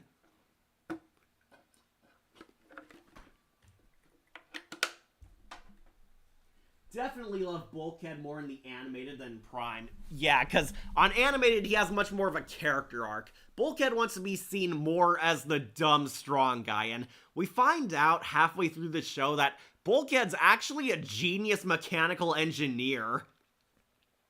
He was built to be a warmonger bot, but Bulkhead actually has intelligence and a scientific background. He can actually construct space bridges and other technology for Cybertron, but society deemed him a fighter, basically. And Bulkhead wants to go against what society wants for him. He can still fight, but he's also wants to do things with his scientific gifts and help create. Like, Bulkhead it briefly becomes an artist for the first season. He wants to do more than fight and prove himself that he is a person with his own dreams and aspirations.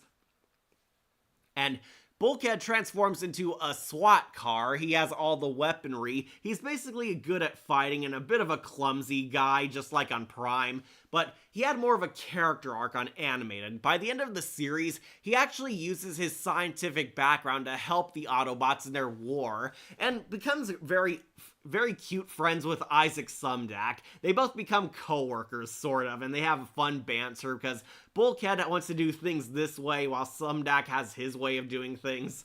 Pretty funny. Yeah, I really liked him because on Animated he's a lot more charming. He has more to do here than on Prime, because on Prime he's just the tough guy. On here, he's the gentle giant, the tough guy with a deeper hidden depths to him. There's more to him than meets the eye, basically. All the Autobots are kind of like branded as outcasts because society deemed them so. They're seen as losers because they don't fit in with Cybertron, but when they arrive on Earth, they all become individuals. They all form their own identity. And the Autobots show that they are fully capable, fully competent heroes, and through Bulkhead, I think that's the best way to show it. Bulkhead definitely had a lot more to him. He wasn't just the stupid guy. He was actually smart. He was actually capable of doing and inventing things. And I think Bumblebee and Bulkhead worked very well together as the big guy, little guy duo. They had some funny comedic banter, and they pretty much proved that they were more than just stupid space bridge janitors, basically. They showed that they were fully capable heroes who kicked arse, and were very competent Autobot heroes. And through Bulkhead, I really love that they showed that more.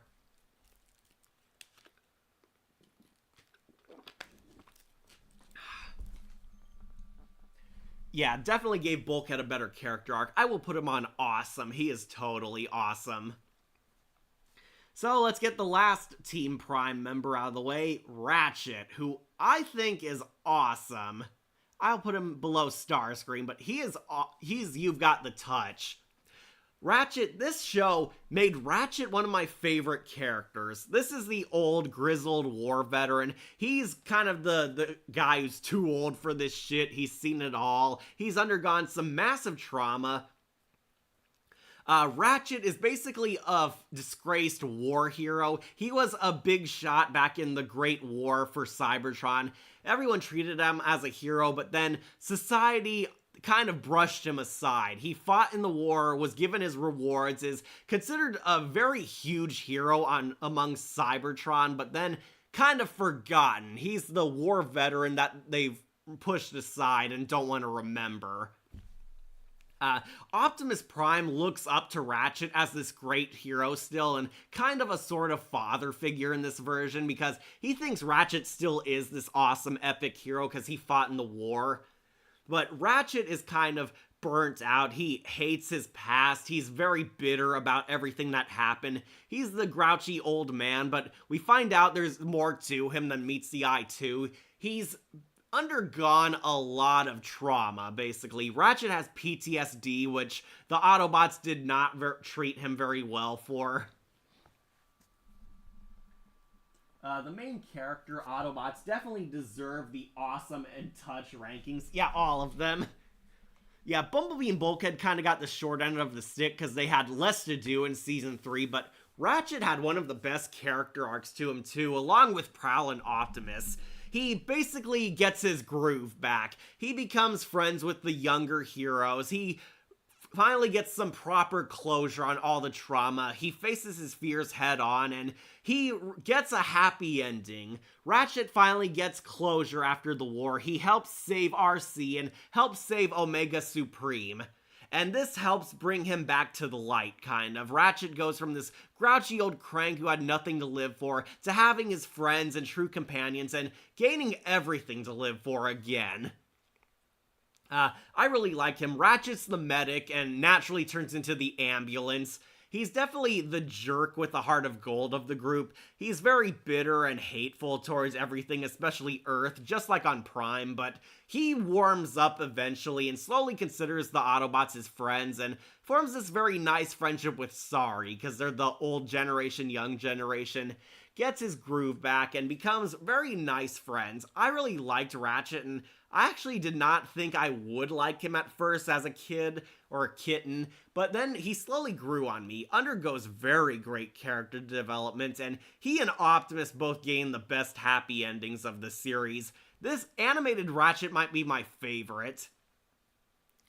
Corey Burton voices him and does a very phenomenal job. Definitely next to Jeffrey Combs as the best Ratchet actor for me, but I will put him on You've Got the Touch. Yeah, Ratchet, Optimus, and Prowl all got the touch, and Bumblebee and Bulkhead are awesome. Not my favorites, but they are awesome characters. The main 5 of Team Prime were the best heroes of the series, and all very great. Yeah, okay, we'll put Ratchet right up top. He was definitely my favorite incarnation. I wish I kept my toy of him. He was awesome. Alright, so speaking of not awesome, let's get Sentinel Prime. Sentinel Prime is one of the most divisive characters on the show. Many hate him, but some actually love to hate him. Sentinel Prime represents everything wrong with Cybertron's government. He is pretty much a corrupt, egomaniacal dickhead jackass. He is completely incompetent at his job, and at one point he was a great Autobot. Sentinel Prime was originally best friends with Optimus, and after they lost Elita 1, Sentinel Prime blames him and is pretty much completely resentful for him towards it. Sentinel Prime reveals that he's a total bitch in sheep's clothing. He pretends he's a nice guy, this competent, suave, charismatic hero, basically everything that Optimus Prime actually is. However, he's really a complete inept moron who screws up a lot. More like douchebag Prime, yeah. Divisive, more like detestable. Oh yeah. Sentinel Prime is very much so hated that Transformers 1 made him the villain, and even Michael Bay's movie made him the twist villain. Sentinel Prime is a completely corrupt jackass. He is a total jerk to the Autobots for no reason, constantly rubs his authority in his face. However, some people forgive him because he does get his comeuppance. He's completely, he's usually humiliated, and Optimus and Team Prime saves his dumbass from his own incompetence. Some fans love him because he's voiced by Townsend Coleman, who you may know as the Tick. And if he was kind of drawn to resemble the Tick. He's basically the Tick if he were evil. This bumbling, corrupt fool who screws up a lot, but the Tick was actually likable because he was a good guy. Sentinel Prime is considered the worst character on the show, and very appropriately so because he's just so stupid. Basically, Optimus Prime bails him out of trouble all the time because they used to be friends. There was a good man deep down in there. He became this terrible person, but however, as the show goes on, you kind of question him because he's also a dick off the clock. Namely, he was also Sentinel Minor, the training camp instructor at Auto Boot Camp for Bulkhead and Bumblebee, and for really no reason at all, he kind of had it out for them, making Bumblebee and Bulkhead's lives a living hell. He's supposed to kind of undergo some humbling character development the more Optimus helps save him. Sentinel Prime begrudgingly respects Optimus as the show goes on, very begrudgingly so. Optimus helps save him multiple times, but what fans got irritated is that the lessons never really stuck. Ultra Magnus even calls him out on his buffoonery, saying that he should listen and show loyalty to Optimus more. But he, slowly respected Optimus, started saying thank yous, thanks for helping me, I do respect you deep down, but he doesn't show it on his, on his front. But fans got irritating because Sentinel Prime kept resetting to the status quo, going back to being a dickhead by the end, or being a jerk next episode, forgetting the lessons. The one time you do feel for him is when Black Arachnia returns stealing Waspinator. He's tracking Wasp, he comes face to face with Black Arachnia, and he completely rejects her because she became an organic. Yeah, by the way, if the fact that he was corrupt and also a jerk didn't make you hate him enough, he's also a complete racist. Sentinel Prime really hates organics, especially humans, because they're living. He thinks they're gross and disgusting and spreaded rumors on Cybertron that they're diseased and can infect them. Yeah, he basically completely rejects Black Arachnia when she reveals she's Elita 1 and tries to kill her, basically. But Optimus steps in and reveals the truth, and Sentinel Prime kind of feels bad for her, but loses all respect for her. Basically completely writes her off.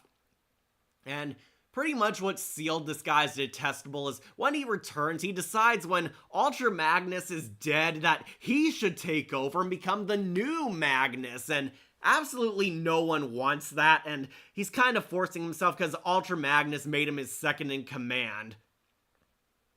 So he's pretty much cheating and using power pole and manipulating a lot of the political game and trying to gain his fame and prove that he's worthy to be president when he's really just a dumbass Joe Biden-tron.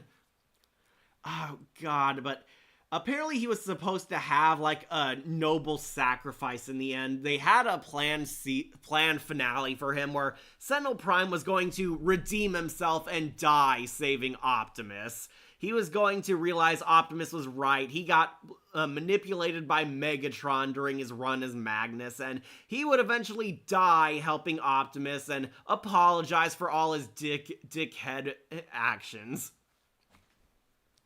And it was supposed to, like, redeem him, but unfortunately, that never happened. So instead, we're stuck with Sentinel, who's basically kind of upstaged by Optimus in the end when Sentinel pretends he was a hero who captured the Decepticons, but then Optimus comes in revealing he captured Megatron himself and ended the Decepticon threat.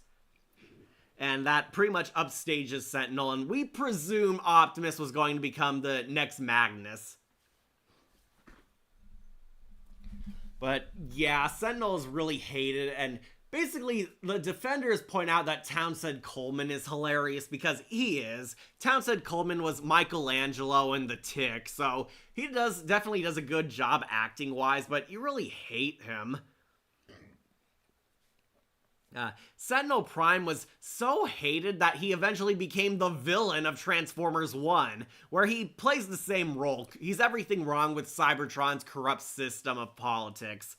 He's a corrupt king who lies his way to the top and is really a complete monster deep down. Whereas this Sentinel was supposed to have a sympathetic side. I will put Sentinel on Stupid Glitch. I'll put him above Dirt Boss because he at least had a character. But yeah, Sentinel Prime is the worst character of the show, and he does get his comeuppance, but it's not as satisfying enough because you want Optimus to just stop defending his dumb arse. So yeah, don't worry fans, Sentinel Prime is a stupid glitch. And he only became better when he accepted his role as villain in Transformers 1.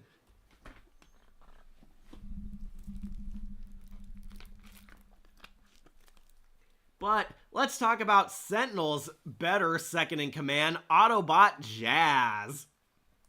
And I think I will put him in awesome. Yeah, definitely above Soundwave. Autobot Jazz, he's Sentinel Prime's kind of like the Kif to his Zap Brannigan. He's the more hyper-competent commander willing to listen to Team Prime and actually does his job well. Jazz is also a ninja bot just like Prowl, but he's the cool black guy of the group. He talks in this jive, kind of suave kind of talk. Phil Lamar voices him and does a pretty good job mimicking Scatman Crothers. Just checking for comments. Divisive, more like detestable. Yeah, Sentinel Prime was the worst character of the show. However, we meet Autobot Jazz through him, who is Sentinel's more smarter co-commander. Jazz is really awesome. I really liked him. He was supposed to take Prowl's place after his death and join Team Prime. He joins Team Prime by halfway through the third season and eventually takes Prowl's place as their new Ninja Master badass. Jazz was really awesome. He transforms into like a race car. I'm sure he's supposed to be a cop car, but he looked more like a race car like the 80s version. I liked Jazz. He was pretty awesome, and he wasn't afraid to sass Sentinel on his stupidity, and was basically the more badass of the two. Like, basically, he was the Kif to Sentinel's Zap Brannigan. The more smart one, the more funny one, and definitely the guy you felt sorry for. I would have loved to see more of Jazz, which is why he's not You've Got the Touch, but he was pretty awesome. Won't lie, definitely loved his nunchucks. Prowl had ninja stars, Jazz had nunchucks, and they were like these lightsaber chucks. They were really awesome. Definitely a cool guy. Then let's go with Sentinel's boss. There he is, Ultra Magnus. Oh, I have never been a huge fan of Ultra Magnus, but I will put him on Need Sorry's key. Like, Ultra Magnus has never been one of my favorite characters. He's basically Optimus Prime's protege, but in this version, he's kind of the president of Cybertron. Ultra Magnus is not his name, it's his rank. He is the Ultra Commander. His name is Magnus. They treat him like he's a rank. Ultra Magnus is pretty much Odin. He's the wise elder god, kind of. He's the leader of Cybertron's government. However, not a very effective one because, you know, he trusts Sentinel Prime's word, but he does realize that there's good in Optimus.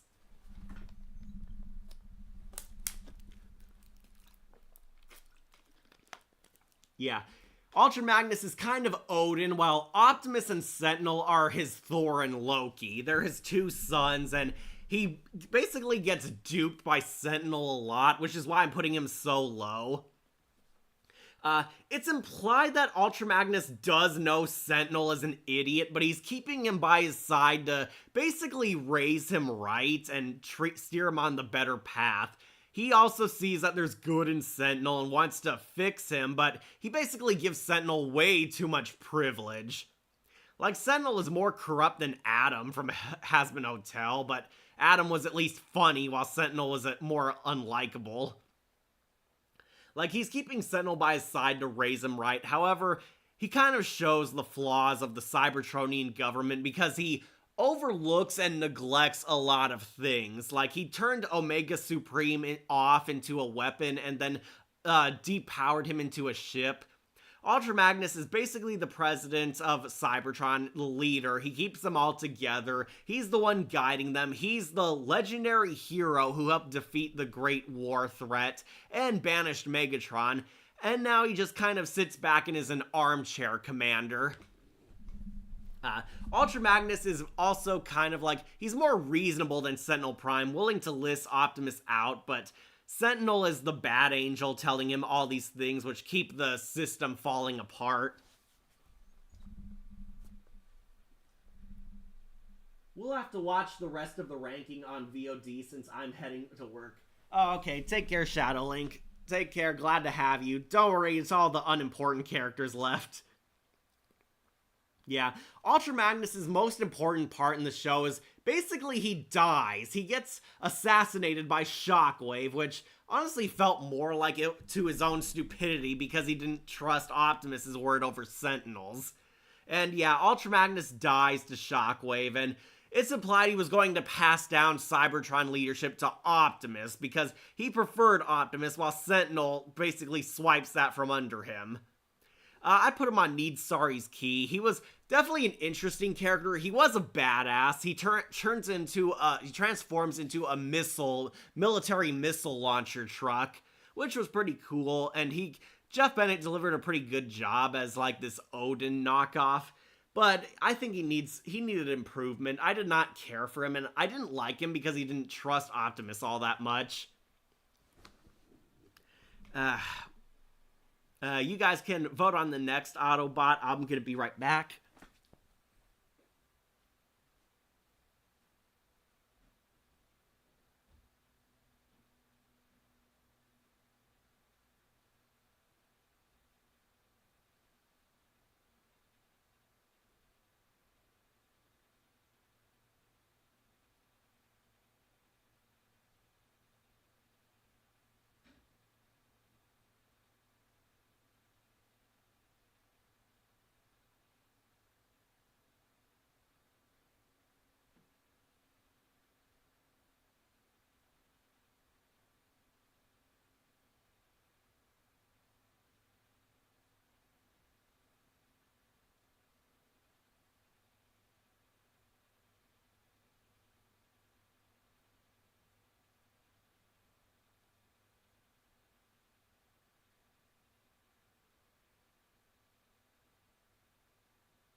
Alright, I'm back, ready to maximize.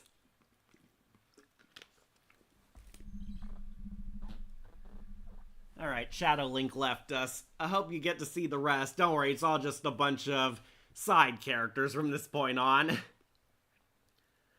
Alright, so let's do Rekgar, who I'm probably going to piss off a lot of people, but I'm putting him on Basic Bot.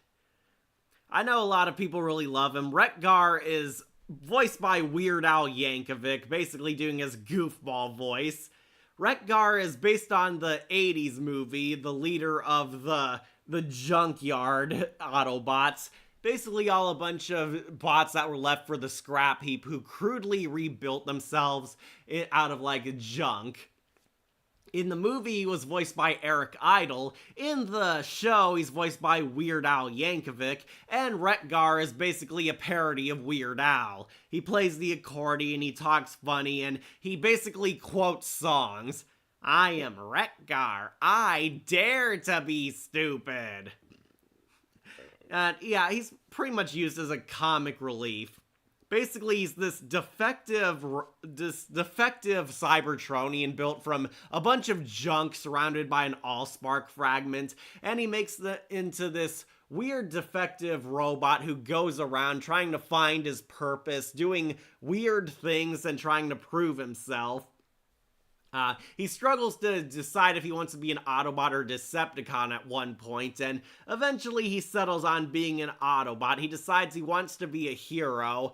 Ratchet helps talk him down, and basically they become odd friendship. Rekgar sacrifices himself to save the people because he wants to be a hero, and he dies, only to reveal that he survived and he crudely rebuilt himself out of more junk, and he helps Sari in the human era as a part of her makeshift Autobot team.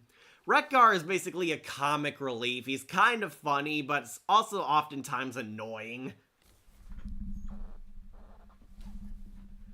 I thought Rekgar was okay. He's a basic bot. I'd never really liked him all that much as a kitten, and no, Weird Al voicing him did not change my opinion. I think he has funny moments, but that's about it. He transforms into a dump truck, if that wasn't obvious, and uses all the junk he collects as sort of weapons or comedy props. Yeah, I'll put him on Basic Bot. Next, let's do Blur. Blur, I think, is pretty awesome. Yeah, Blur is definitely Allspark awesome. Blur is voiced by the guy who played him in the Transformers movie. You know him as the Micro Machine Man, all my 80s youth out there. The Micro Machine Man, who's famous for talking fast, and Blur transforms into a racing car, and surprise, he talks fast. He's basically the speedy agent for the Elite Guard. He's kind of an advanced version of Bumblebee. He's also a stinger bot. He can fight. He kicks butt. He's very plucky, sassy, talks real fast, and has a need for speed. He's also really cool. He's an Elite Guard secret agent sent to Earth to monitor Optimus Prime and his crew, and he helps them foil Megatron's space bridge schemes. Blur sadly isn't in a whole lot of episodes. He's technically in 4, but one of them he's remote controlled and mind controlled by a human villain, so that doesn't really count. Then he teams up with the Autobots, reveals himself that he's been monitoring Megatron, helps them foil his latest scheme, but accidentally gets absorbed in the Space Bridge portal along with 2 Starscream clones. And tragically, when he makes his way back to Cybertron, Shockwave brutally kills him, which sucks because he's such a cool character and very savage death too. He gets turned into a cube and thrown into the junker and basically dies unless you read source material where we find out he's alive and gets a new body which looks like his 80s version. I'm not pissed. He really is more of a comic relief. For what it's worth, Weird Al voiced characters as a win for us fans. Yeah. Yeah, I liked Weird Al. Yeah, I know some people might be upset, but he was just kind of the funny guy. Weird Al is a basic bot. Blur I'm putting in Allspark Awesome. I thought he was pretty cool. Unfortunately, he got killed off slash removed from the show, so he won't be back. But it was pretty cool that they got the guy from the 80s movie, the Micro Machine Man, to voice him again. Definitely a really cool design for him. I liked him more in this show because he got to do a lot more. So I'll put him on Allspark Awesome. Next is RC. RC I will also put on Allspark Awesome. They got Susan Blue, who voiced her in the 80s Transformers, to come back as her. She's not an S rank like Prime RC, because of course not. Prime RC is like waifu perfection. But the animated RC is pretty good. She's basically this this technician agent. She was once a school teacher before being drafted into the war, which tells you how terrible Cybertron's war was. Ratchet is forced to put her on stasis offline because she has intel that the Decepticons will need, and she orders Ratchet to knock her out and erase her memory so they'll never get their claws on it. Ratchet reluctantly does so and is traumatized for it as one of the hardships of war.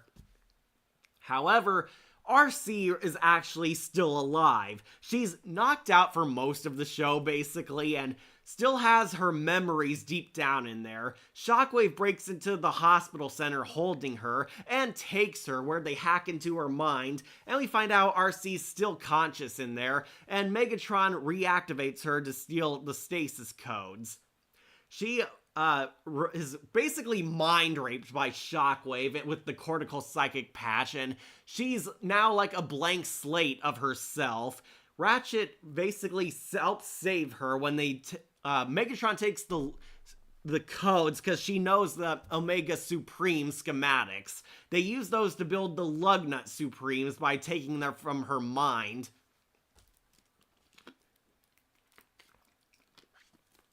However, the Autobots eventually detect her signal, and they rescue her.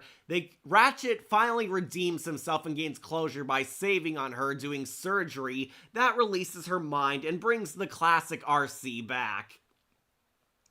Then RC becomes like her G1 version, the spunky kick-ass girl soldier, and helps them defeat Shockwave and Lugnut. And it was pretty cool hearing Susan Blue come back because she's also a G1 character, and she returns as RC. She's basically kind of the smart bot. She was going to join Team Prime in the planned final season, which never happened, and basically have this romance with Ratchet because they were both from the original Great War.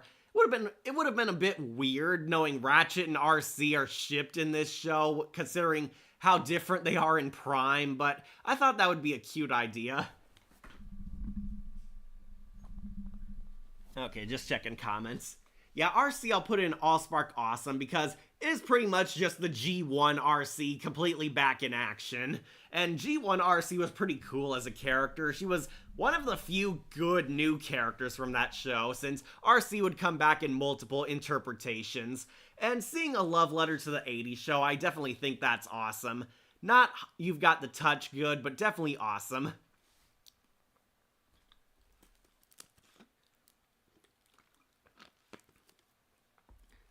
Alright, so we got the rest. Wheeljack, who's a background character I'm putting on Need Sari's Key. Yeah, I'll put him above the human characters. Wheeljack is pretty much just a background character. He shows up as a science techie, says a few lines, and goes back to the background. Definitely needs an improvement. Grimlock. We'll put him in Awesome.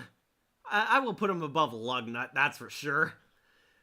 Grimlock, who's one of the Dinobots. Megatron makes these to be like his another attempt to get a new body with the animatronics from a dinosaur theme park, and basically he forges those into the Dinobots, but Grimlock gains his own free will and becomes this kind of wild card for the Transformers. He's like neither a hero nor a villain. Grimlock and his Dinobots are basically these big stupid brutes. They're cool because they're Transformer dinosaurs. They fight the Autobots, but then get beaten up, then exiled to Dinobot Island, then become kind of mindless jobbers for the next villain who abuses them. They become like, they're forced workers for Meltdown, then forced workers for Black Arachnia, forced workers for Megatron briefly, then kind of become force workers for Optimus Prime when he needs them. The Dinobots are kind of wild cards. They're like primal caveman Autobots. I think Grimlock is cool, mostly because he was cooler on the other shows, but on animated, they kind of got the shaft, basically. Yeah, basically it's David Kaye voices Grimlock, and it's a total shout out to Beast Wars because he was Megatron in Beast Wars, who also turned into a T-Rex.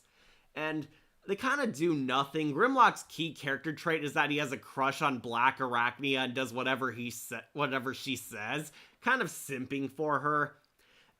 They kind of became more pathetic as the show went on because more cooler characters kind of took their place. I thought Grimlock was pretty awesome, mostly thanks to David Kaye voicing him. He does an impression of Greg Berger from the G1 show, but it's clearly a shout out to the Beast Wars Megatron. That being said, his other cohorts, Snarl and Swoop, were not very lucky. These are two kind of voiceless minion characters. I'm putting them on Need Sari's Key. Swoop I'll put up higher because Snarl, I like pterodactyls more than Triceratops. They needed Sari's Key. They were basically voiceless minion characters who don't do a whole much. Heck, Snarl kind of became a pet to Scrapper. Right, just checking for comments if anyone asks who next. Yeah, the Dinobots were okay. Let's do Jetfire and Jetstorm, who I think were Allspark awesome. Put Jetfire and Jetstorm. These both were kind of the same character. I do like Jetfire more, mostly because of past incarnations, so he'll be ahead. Jetfire and Jetstorm were basically Sentinel's twin lackeys, but they were really cool. They were these Russian bots who acted as Sentinel's personal bodyguards. They served him, they served his command, and they could combine. They were the first Autobots who could fly, and they could combine into the combiner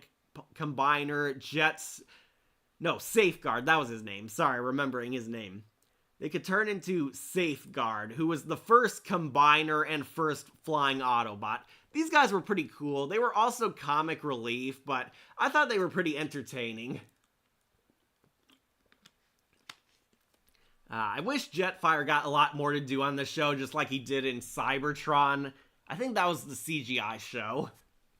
Since Jetfire was really cool as Optimus' original second-in-command, but here he's Sentinel Prime's second-in-command, and he and his brother Jetstorm were pretty cool. I hope these two characters honestly come back in Transformers media, because they were really fun and really awesome. They basically had flying wind powers, and they were very, very quirky characters.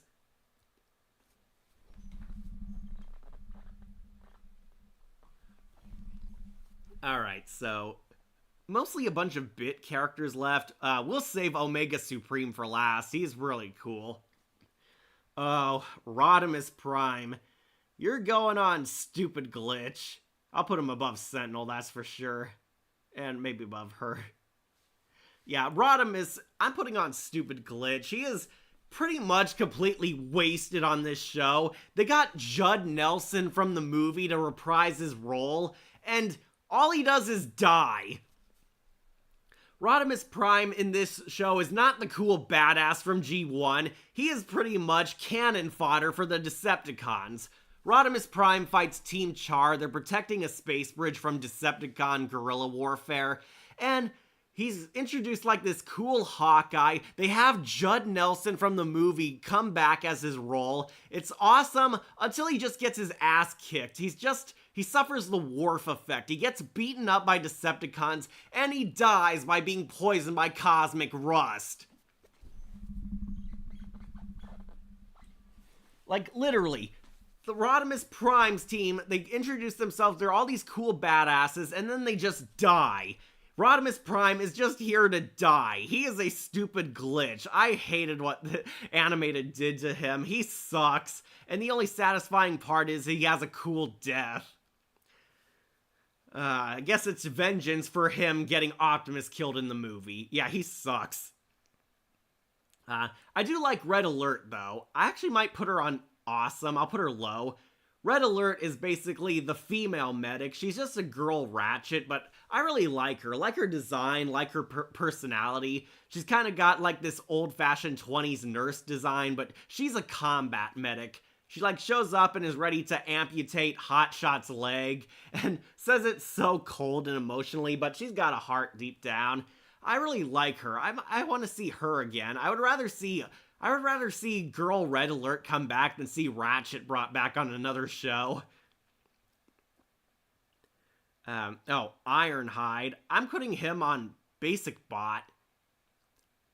We'll put him above Spitter, that's for sure. Yeah, Ironhide. He has the power to turn his skin iron. And that's pretty much all we know about him. Ironhide is pretty much a glorified cameo because he was a big character in the 80s G1 Transformers, and here he's just a minor side character. That's about it. He has a southern accent like Peter Cullen did, but he's not even voiced by Peter Cullen. He's pretty much a side character. We'll put him on Basic Bot. And Hotshot, who I'm going to put on Basic Bot also. We'll put him above Colossus Rhodes, that's for sure. He pretty much shows and gets beaten up, and Red Alert does surgery on him. She, like, amputates his leg, and he has some funny, snappy lines. I think he's supposed to be, like, a callback to another G2 character, but I don't remember. Like, he just gets shot and beaten up. And last, we'll put Brawn. I will put him a bit higher. I liked Brawn on the G1 show, but we'll put him under Weird Al, that's for sure. Brawn is basically the big strong guy. I liked him on G1, so he does get some bias up here. He's part of Rodimus's group, and he stands the strongest chance on the team because he goes down when Blackout shows up and gets a more awesome fight scene than Rodimus, that's for sure. Yeah, I'll put him on Basic Bot.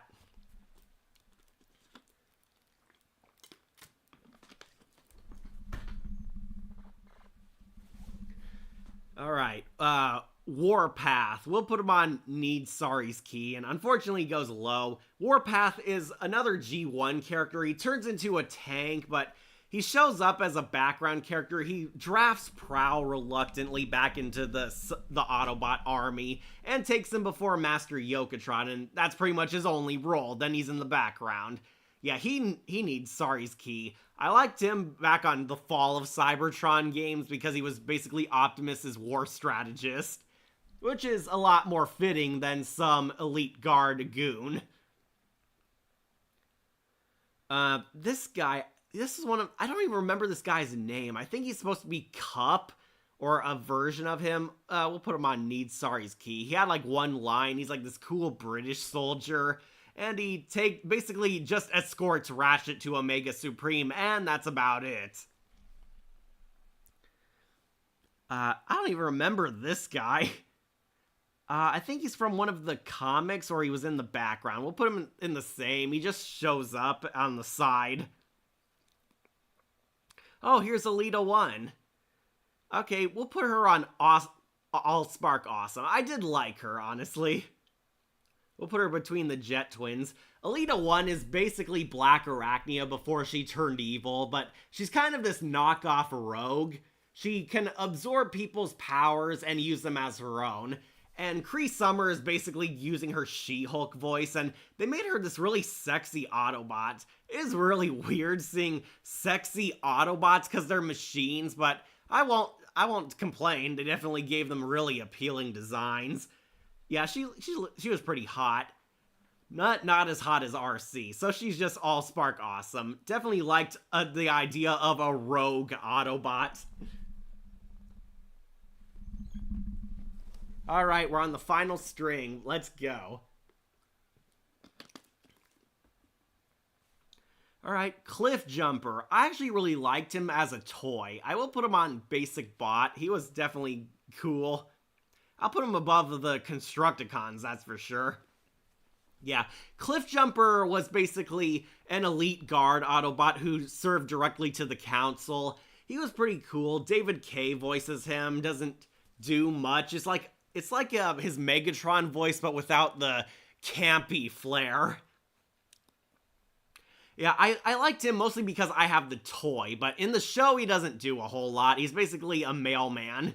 I'll put him on Basic Bot, but really cool toy. Definitely recommend him. He's kind of the same model as Bumblebee, but with the cool devil horns. Alright, Alpha Trion. I'll put him on Allspark Awesome, but very low. Yeah, Alpha Trion, he's not Optimus Prime's genius mentor in this version. He's basically a high council member of the 13 Primes. In this version, the 13 Primes are all alive, and they all formed a council, and Alpha Trion is very much against Sentinel Prime taking over as Ultra Magnus, which is why I put him on Awesome, because he pretty much voices support of Optimus completely. And yeah, I did like him. Phil Lamar uses his Samurai Jack voice for him, so that made him cool. I will put him there. And I'll also put Perceptor on the same, but I'll put him higher than Alpha Trion because they got Stephen Hawking's program to voice him. Perceptor has this cool robot voice. He's voiced by Robot Jones from Whatever Happened to Robot Jones, and they basically use the same programming for Stephen Hawking's voice filter.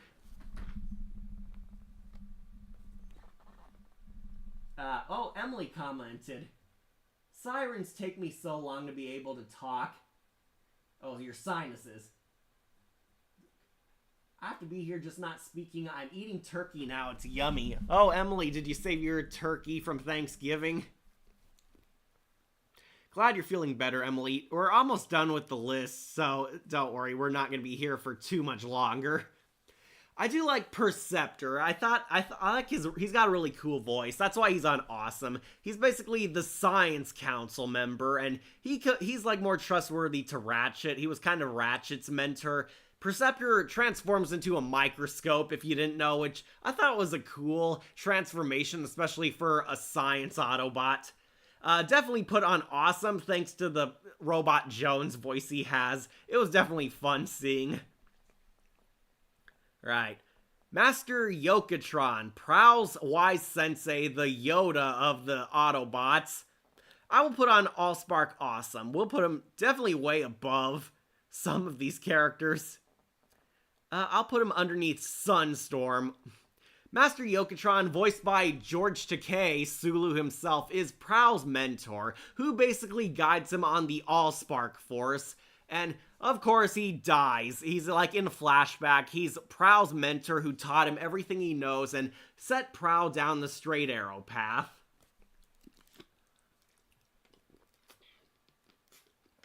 Just need some water. Yeah, Master Yokotron was pretty awesome. He shows Prowl the ways of the Force and helped Prowl become the bot he is we see in the present. And it was awesome seeing Sulu as a Transformer. He was pretty cool. I'll put him on Awesome. And let's finish this list with Omega Supreme. I am Omega Supreme. And we will put him on You've Got the Touch. Yeah, right before Prometheus, aka Meltdown, but after, sorry. Omega Supreme is awesome. This is the first giant Autobot Transformer for both G1 and in this show. Omega Supreme was basically built as a super weapon to help win the war, but then when RC was lost, she had like his codes. He was like completely decommissioned and reformatted into a junker ship, which Ratchet took under his wing because Ratchet actually cared for him. Ratchet kind of raised him as a son, and we see the softer side of Ratchet through Omega Supreme because Omega has like a childlike mindset. He's not fully evolved yet, but Ratchet raises him himself and teaches him to be the badass Autobot fighting machine he was destined to be. I remember George Takei's character. That was one of the elements I thought was cool on the show. Well, thank you, Emily. George Takei is pretty cool. Not as cool now, because he's just getting into Twitter flame wars with people, but back when George Takei was cool, he was a very fun voice actor to be around, and Master Yokotron was one of his best characters. He's basically like this Yoda kind of sensei. Very tricky, very smart, but also very caring and badass. He taught Prowl everything in the ways of the All-Spark Force. But back to Omega Supreme, he is awesome. His reveal was so cool. We basically think he's just like this regular ship escorting the Autobots, but then they recover him and Ratchet reveals, thanks to Sari and her key, that he was a giant Autobot transformer. They use the key to revive him, and Omega Supreme helps save the day in the Season 2 finale, but sacrifices himself to destroy Megatron's space bridge. He gets killed, but we find out he's really alive. He's actually alive. Megatron hijacks him, basically, and uses him to invade Earth. He uses Omega Supreme schematics and RC's codes on him to build the Lugnut Supremes and has them invade Earth, but eventually Ratchet breaks control over them and frees his boy Omega. And Omega Supreme helps save the day again by destroying the Lugnut Supremes and gets his redemption arc where he returns with the Autobots by personally flying them back to Cybertron with Megatron, Shockwave, and Lugnut all prisoner, and reveals himself to Autobot Society where they accept him and welcome him with open arms. Omega Supreme can finally walk again, finally be a free robot, and the Autobots get all their praise and heroics and are treated as the heroes they really are.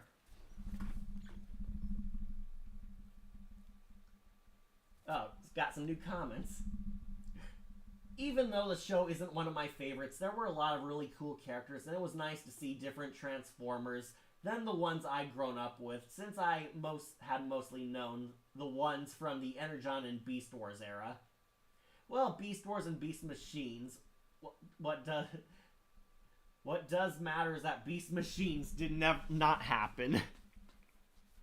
Yeah, don't watch Beast Machines, it sucks. Stick with Beast Wars and pretend it ended there. Yeah, Omega Supreme is You Got the Touch. And that pretty much completes our ranking. Got some stupid glitch characters. Don't worry, Emily, Sentinel Prime made it on stupid glitch because he was the worst character of the show. As you can see, Animated has a lot more awesome and You've Got the Touch characters, because these were pretty cool. Transformers Animated has some of the greatest character work in the series, and I definitely think it's a good show. Some basic bots, some needed improvement, and a very small stupid glitch, just like Prime. There were a lot more good characters than bad. Sentinel Prime is definitely one of the worst characters of the show. Dirt Boss was worse for me because he was just more annoying in one note, though. So don't worry, Emily, Sentinel Prime's dead last, and he wouldn't be redeemed until Transformers 1, where they made him the monstrous villain.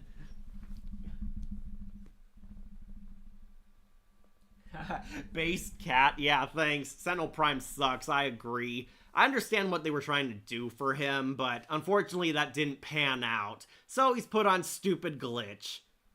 Yeah, Sentinel Prime and Dirt Boss, Professor Princess, and Rodimus Prime, who was downgraded on this show, and Ratbat, who did nothing, are all stupid glitch. Need Sari's Key, these are all the side characters and basically background characters who did nothing. Could have been good, but didn't amount to much. Basic Bot, these were okay characters, definitely fulfilled their purpose, definitely looked cool, definitely had fun with them, but they did not strive to be the greatest of the great. Allspark Awesome, these are all the awesome characters. As you can see, Bulkhead and Bumblebee made it a lot higher here than they did on Prime because they felt like interesting characters. Sadly, RC got downgraded here, but I thought she was cool because she was basically an upgraded version of her G1 character. And a lot of the good human characters, Starscream clones, and all the side bots definitely deserved awesome respect here. I had fun with them, but they were not the S rank. And here is You've Got the Touch, because these were the characters who had the power. Definitely, Megatron and Optimus were great. I liked Megatron a lot more on this show than on Prime. And Tom Kenny's Starscream is underrated, Emily. You must learn to respect the Tom Kenny Sponge Scream. Blitzwing made it on because he was a fun bot. Sorry is one of the best human characters. I like Sorry a lot more than the human trio in Prime. Mostly because she was kind of the only human on the character, and Tara Strong delivered a fun performance. And don't worry, Emily, your favorite Lockdown made it on here too. And Waspinator. Yeah, Emily, if you didn't see, we counted Black Arachnia, Lockdown, Blitzwing, all on here. All on You've Got the Touch, because they were awesome. And Headmaster and Meltdown were the only cool human villains. I definitely had fun with them. But yeah, as you can see, this completes our ranking. Definitely had a lot more awesome and You've Got the Touch fun than we did for the more negative one-note or bad characters. Yeah, fuck Sentinel Prime, he is awful. But yay to Megatron and Optimus, definitely love them. Tom Kenny's Starscream is still my favorite. I know that's blasphemy for the Steve Blum fans, but what can I say? I grew up with Tom Kenny in a lot of shows. But yeah, Transformers Animated definitely had some of the greatest character work in the series, and they definitely made it worth watching. I highly recommend Transformers Animated just to enjoy all the awesome Allspark and You've Got the Touch characters.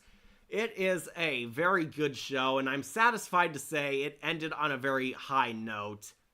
So with that, that completes my ranking. Hope you tune in next time for more videos. I'm your host, Catastrophe, and I hope to see you again here on Wolf Entertainment.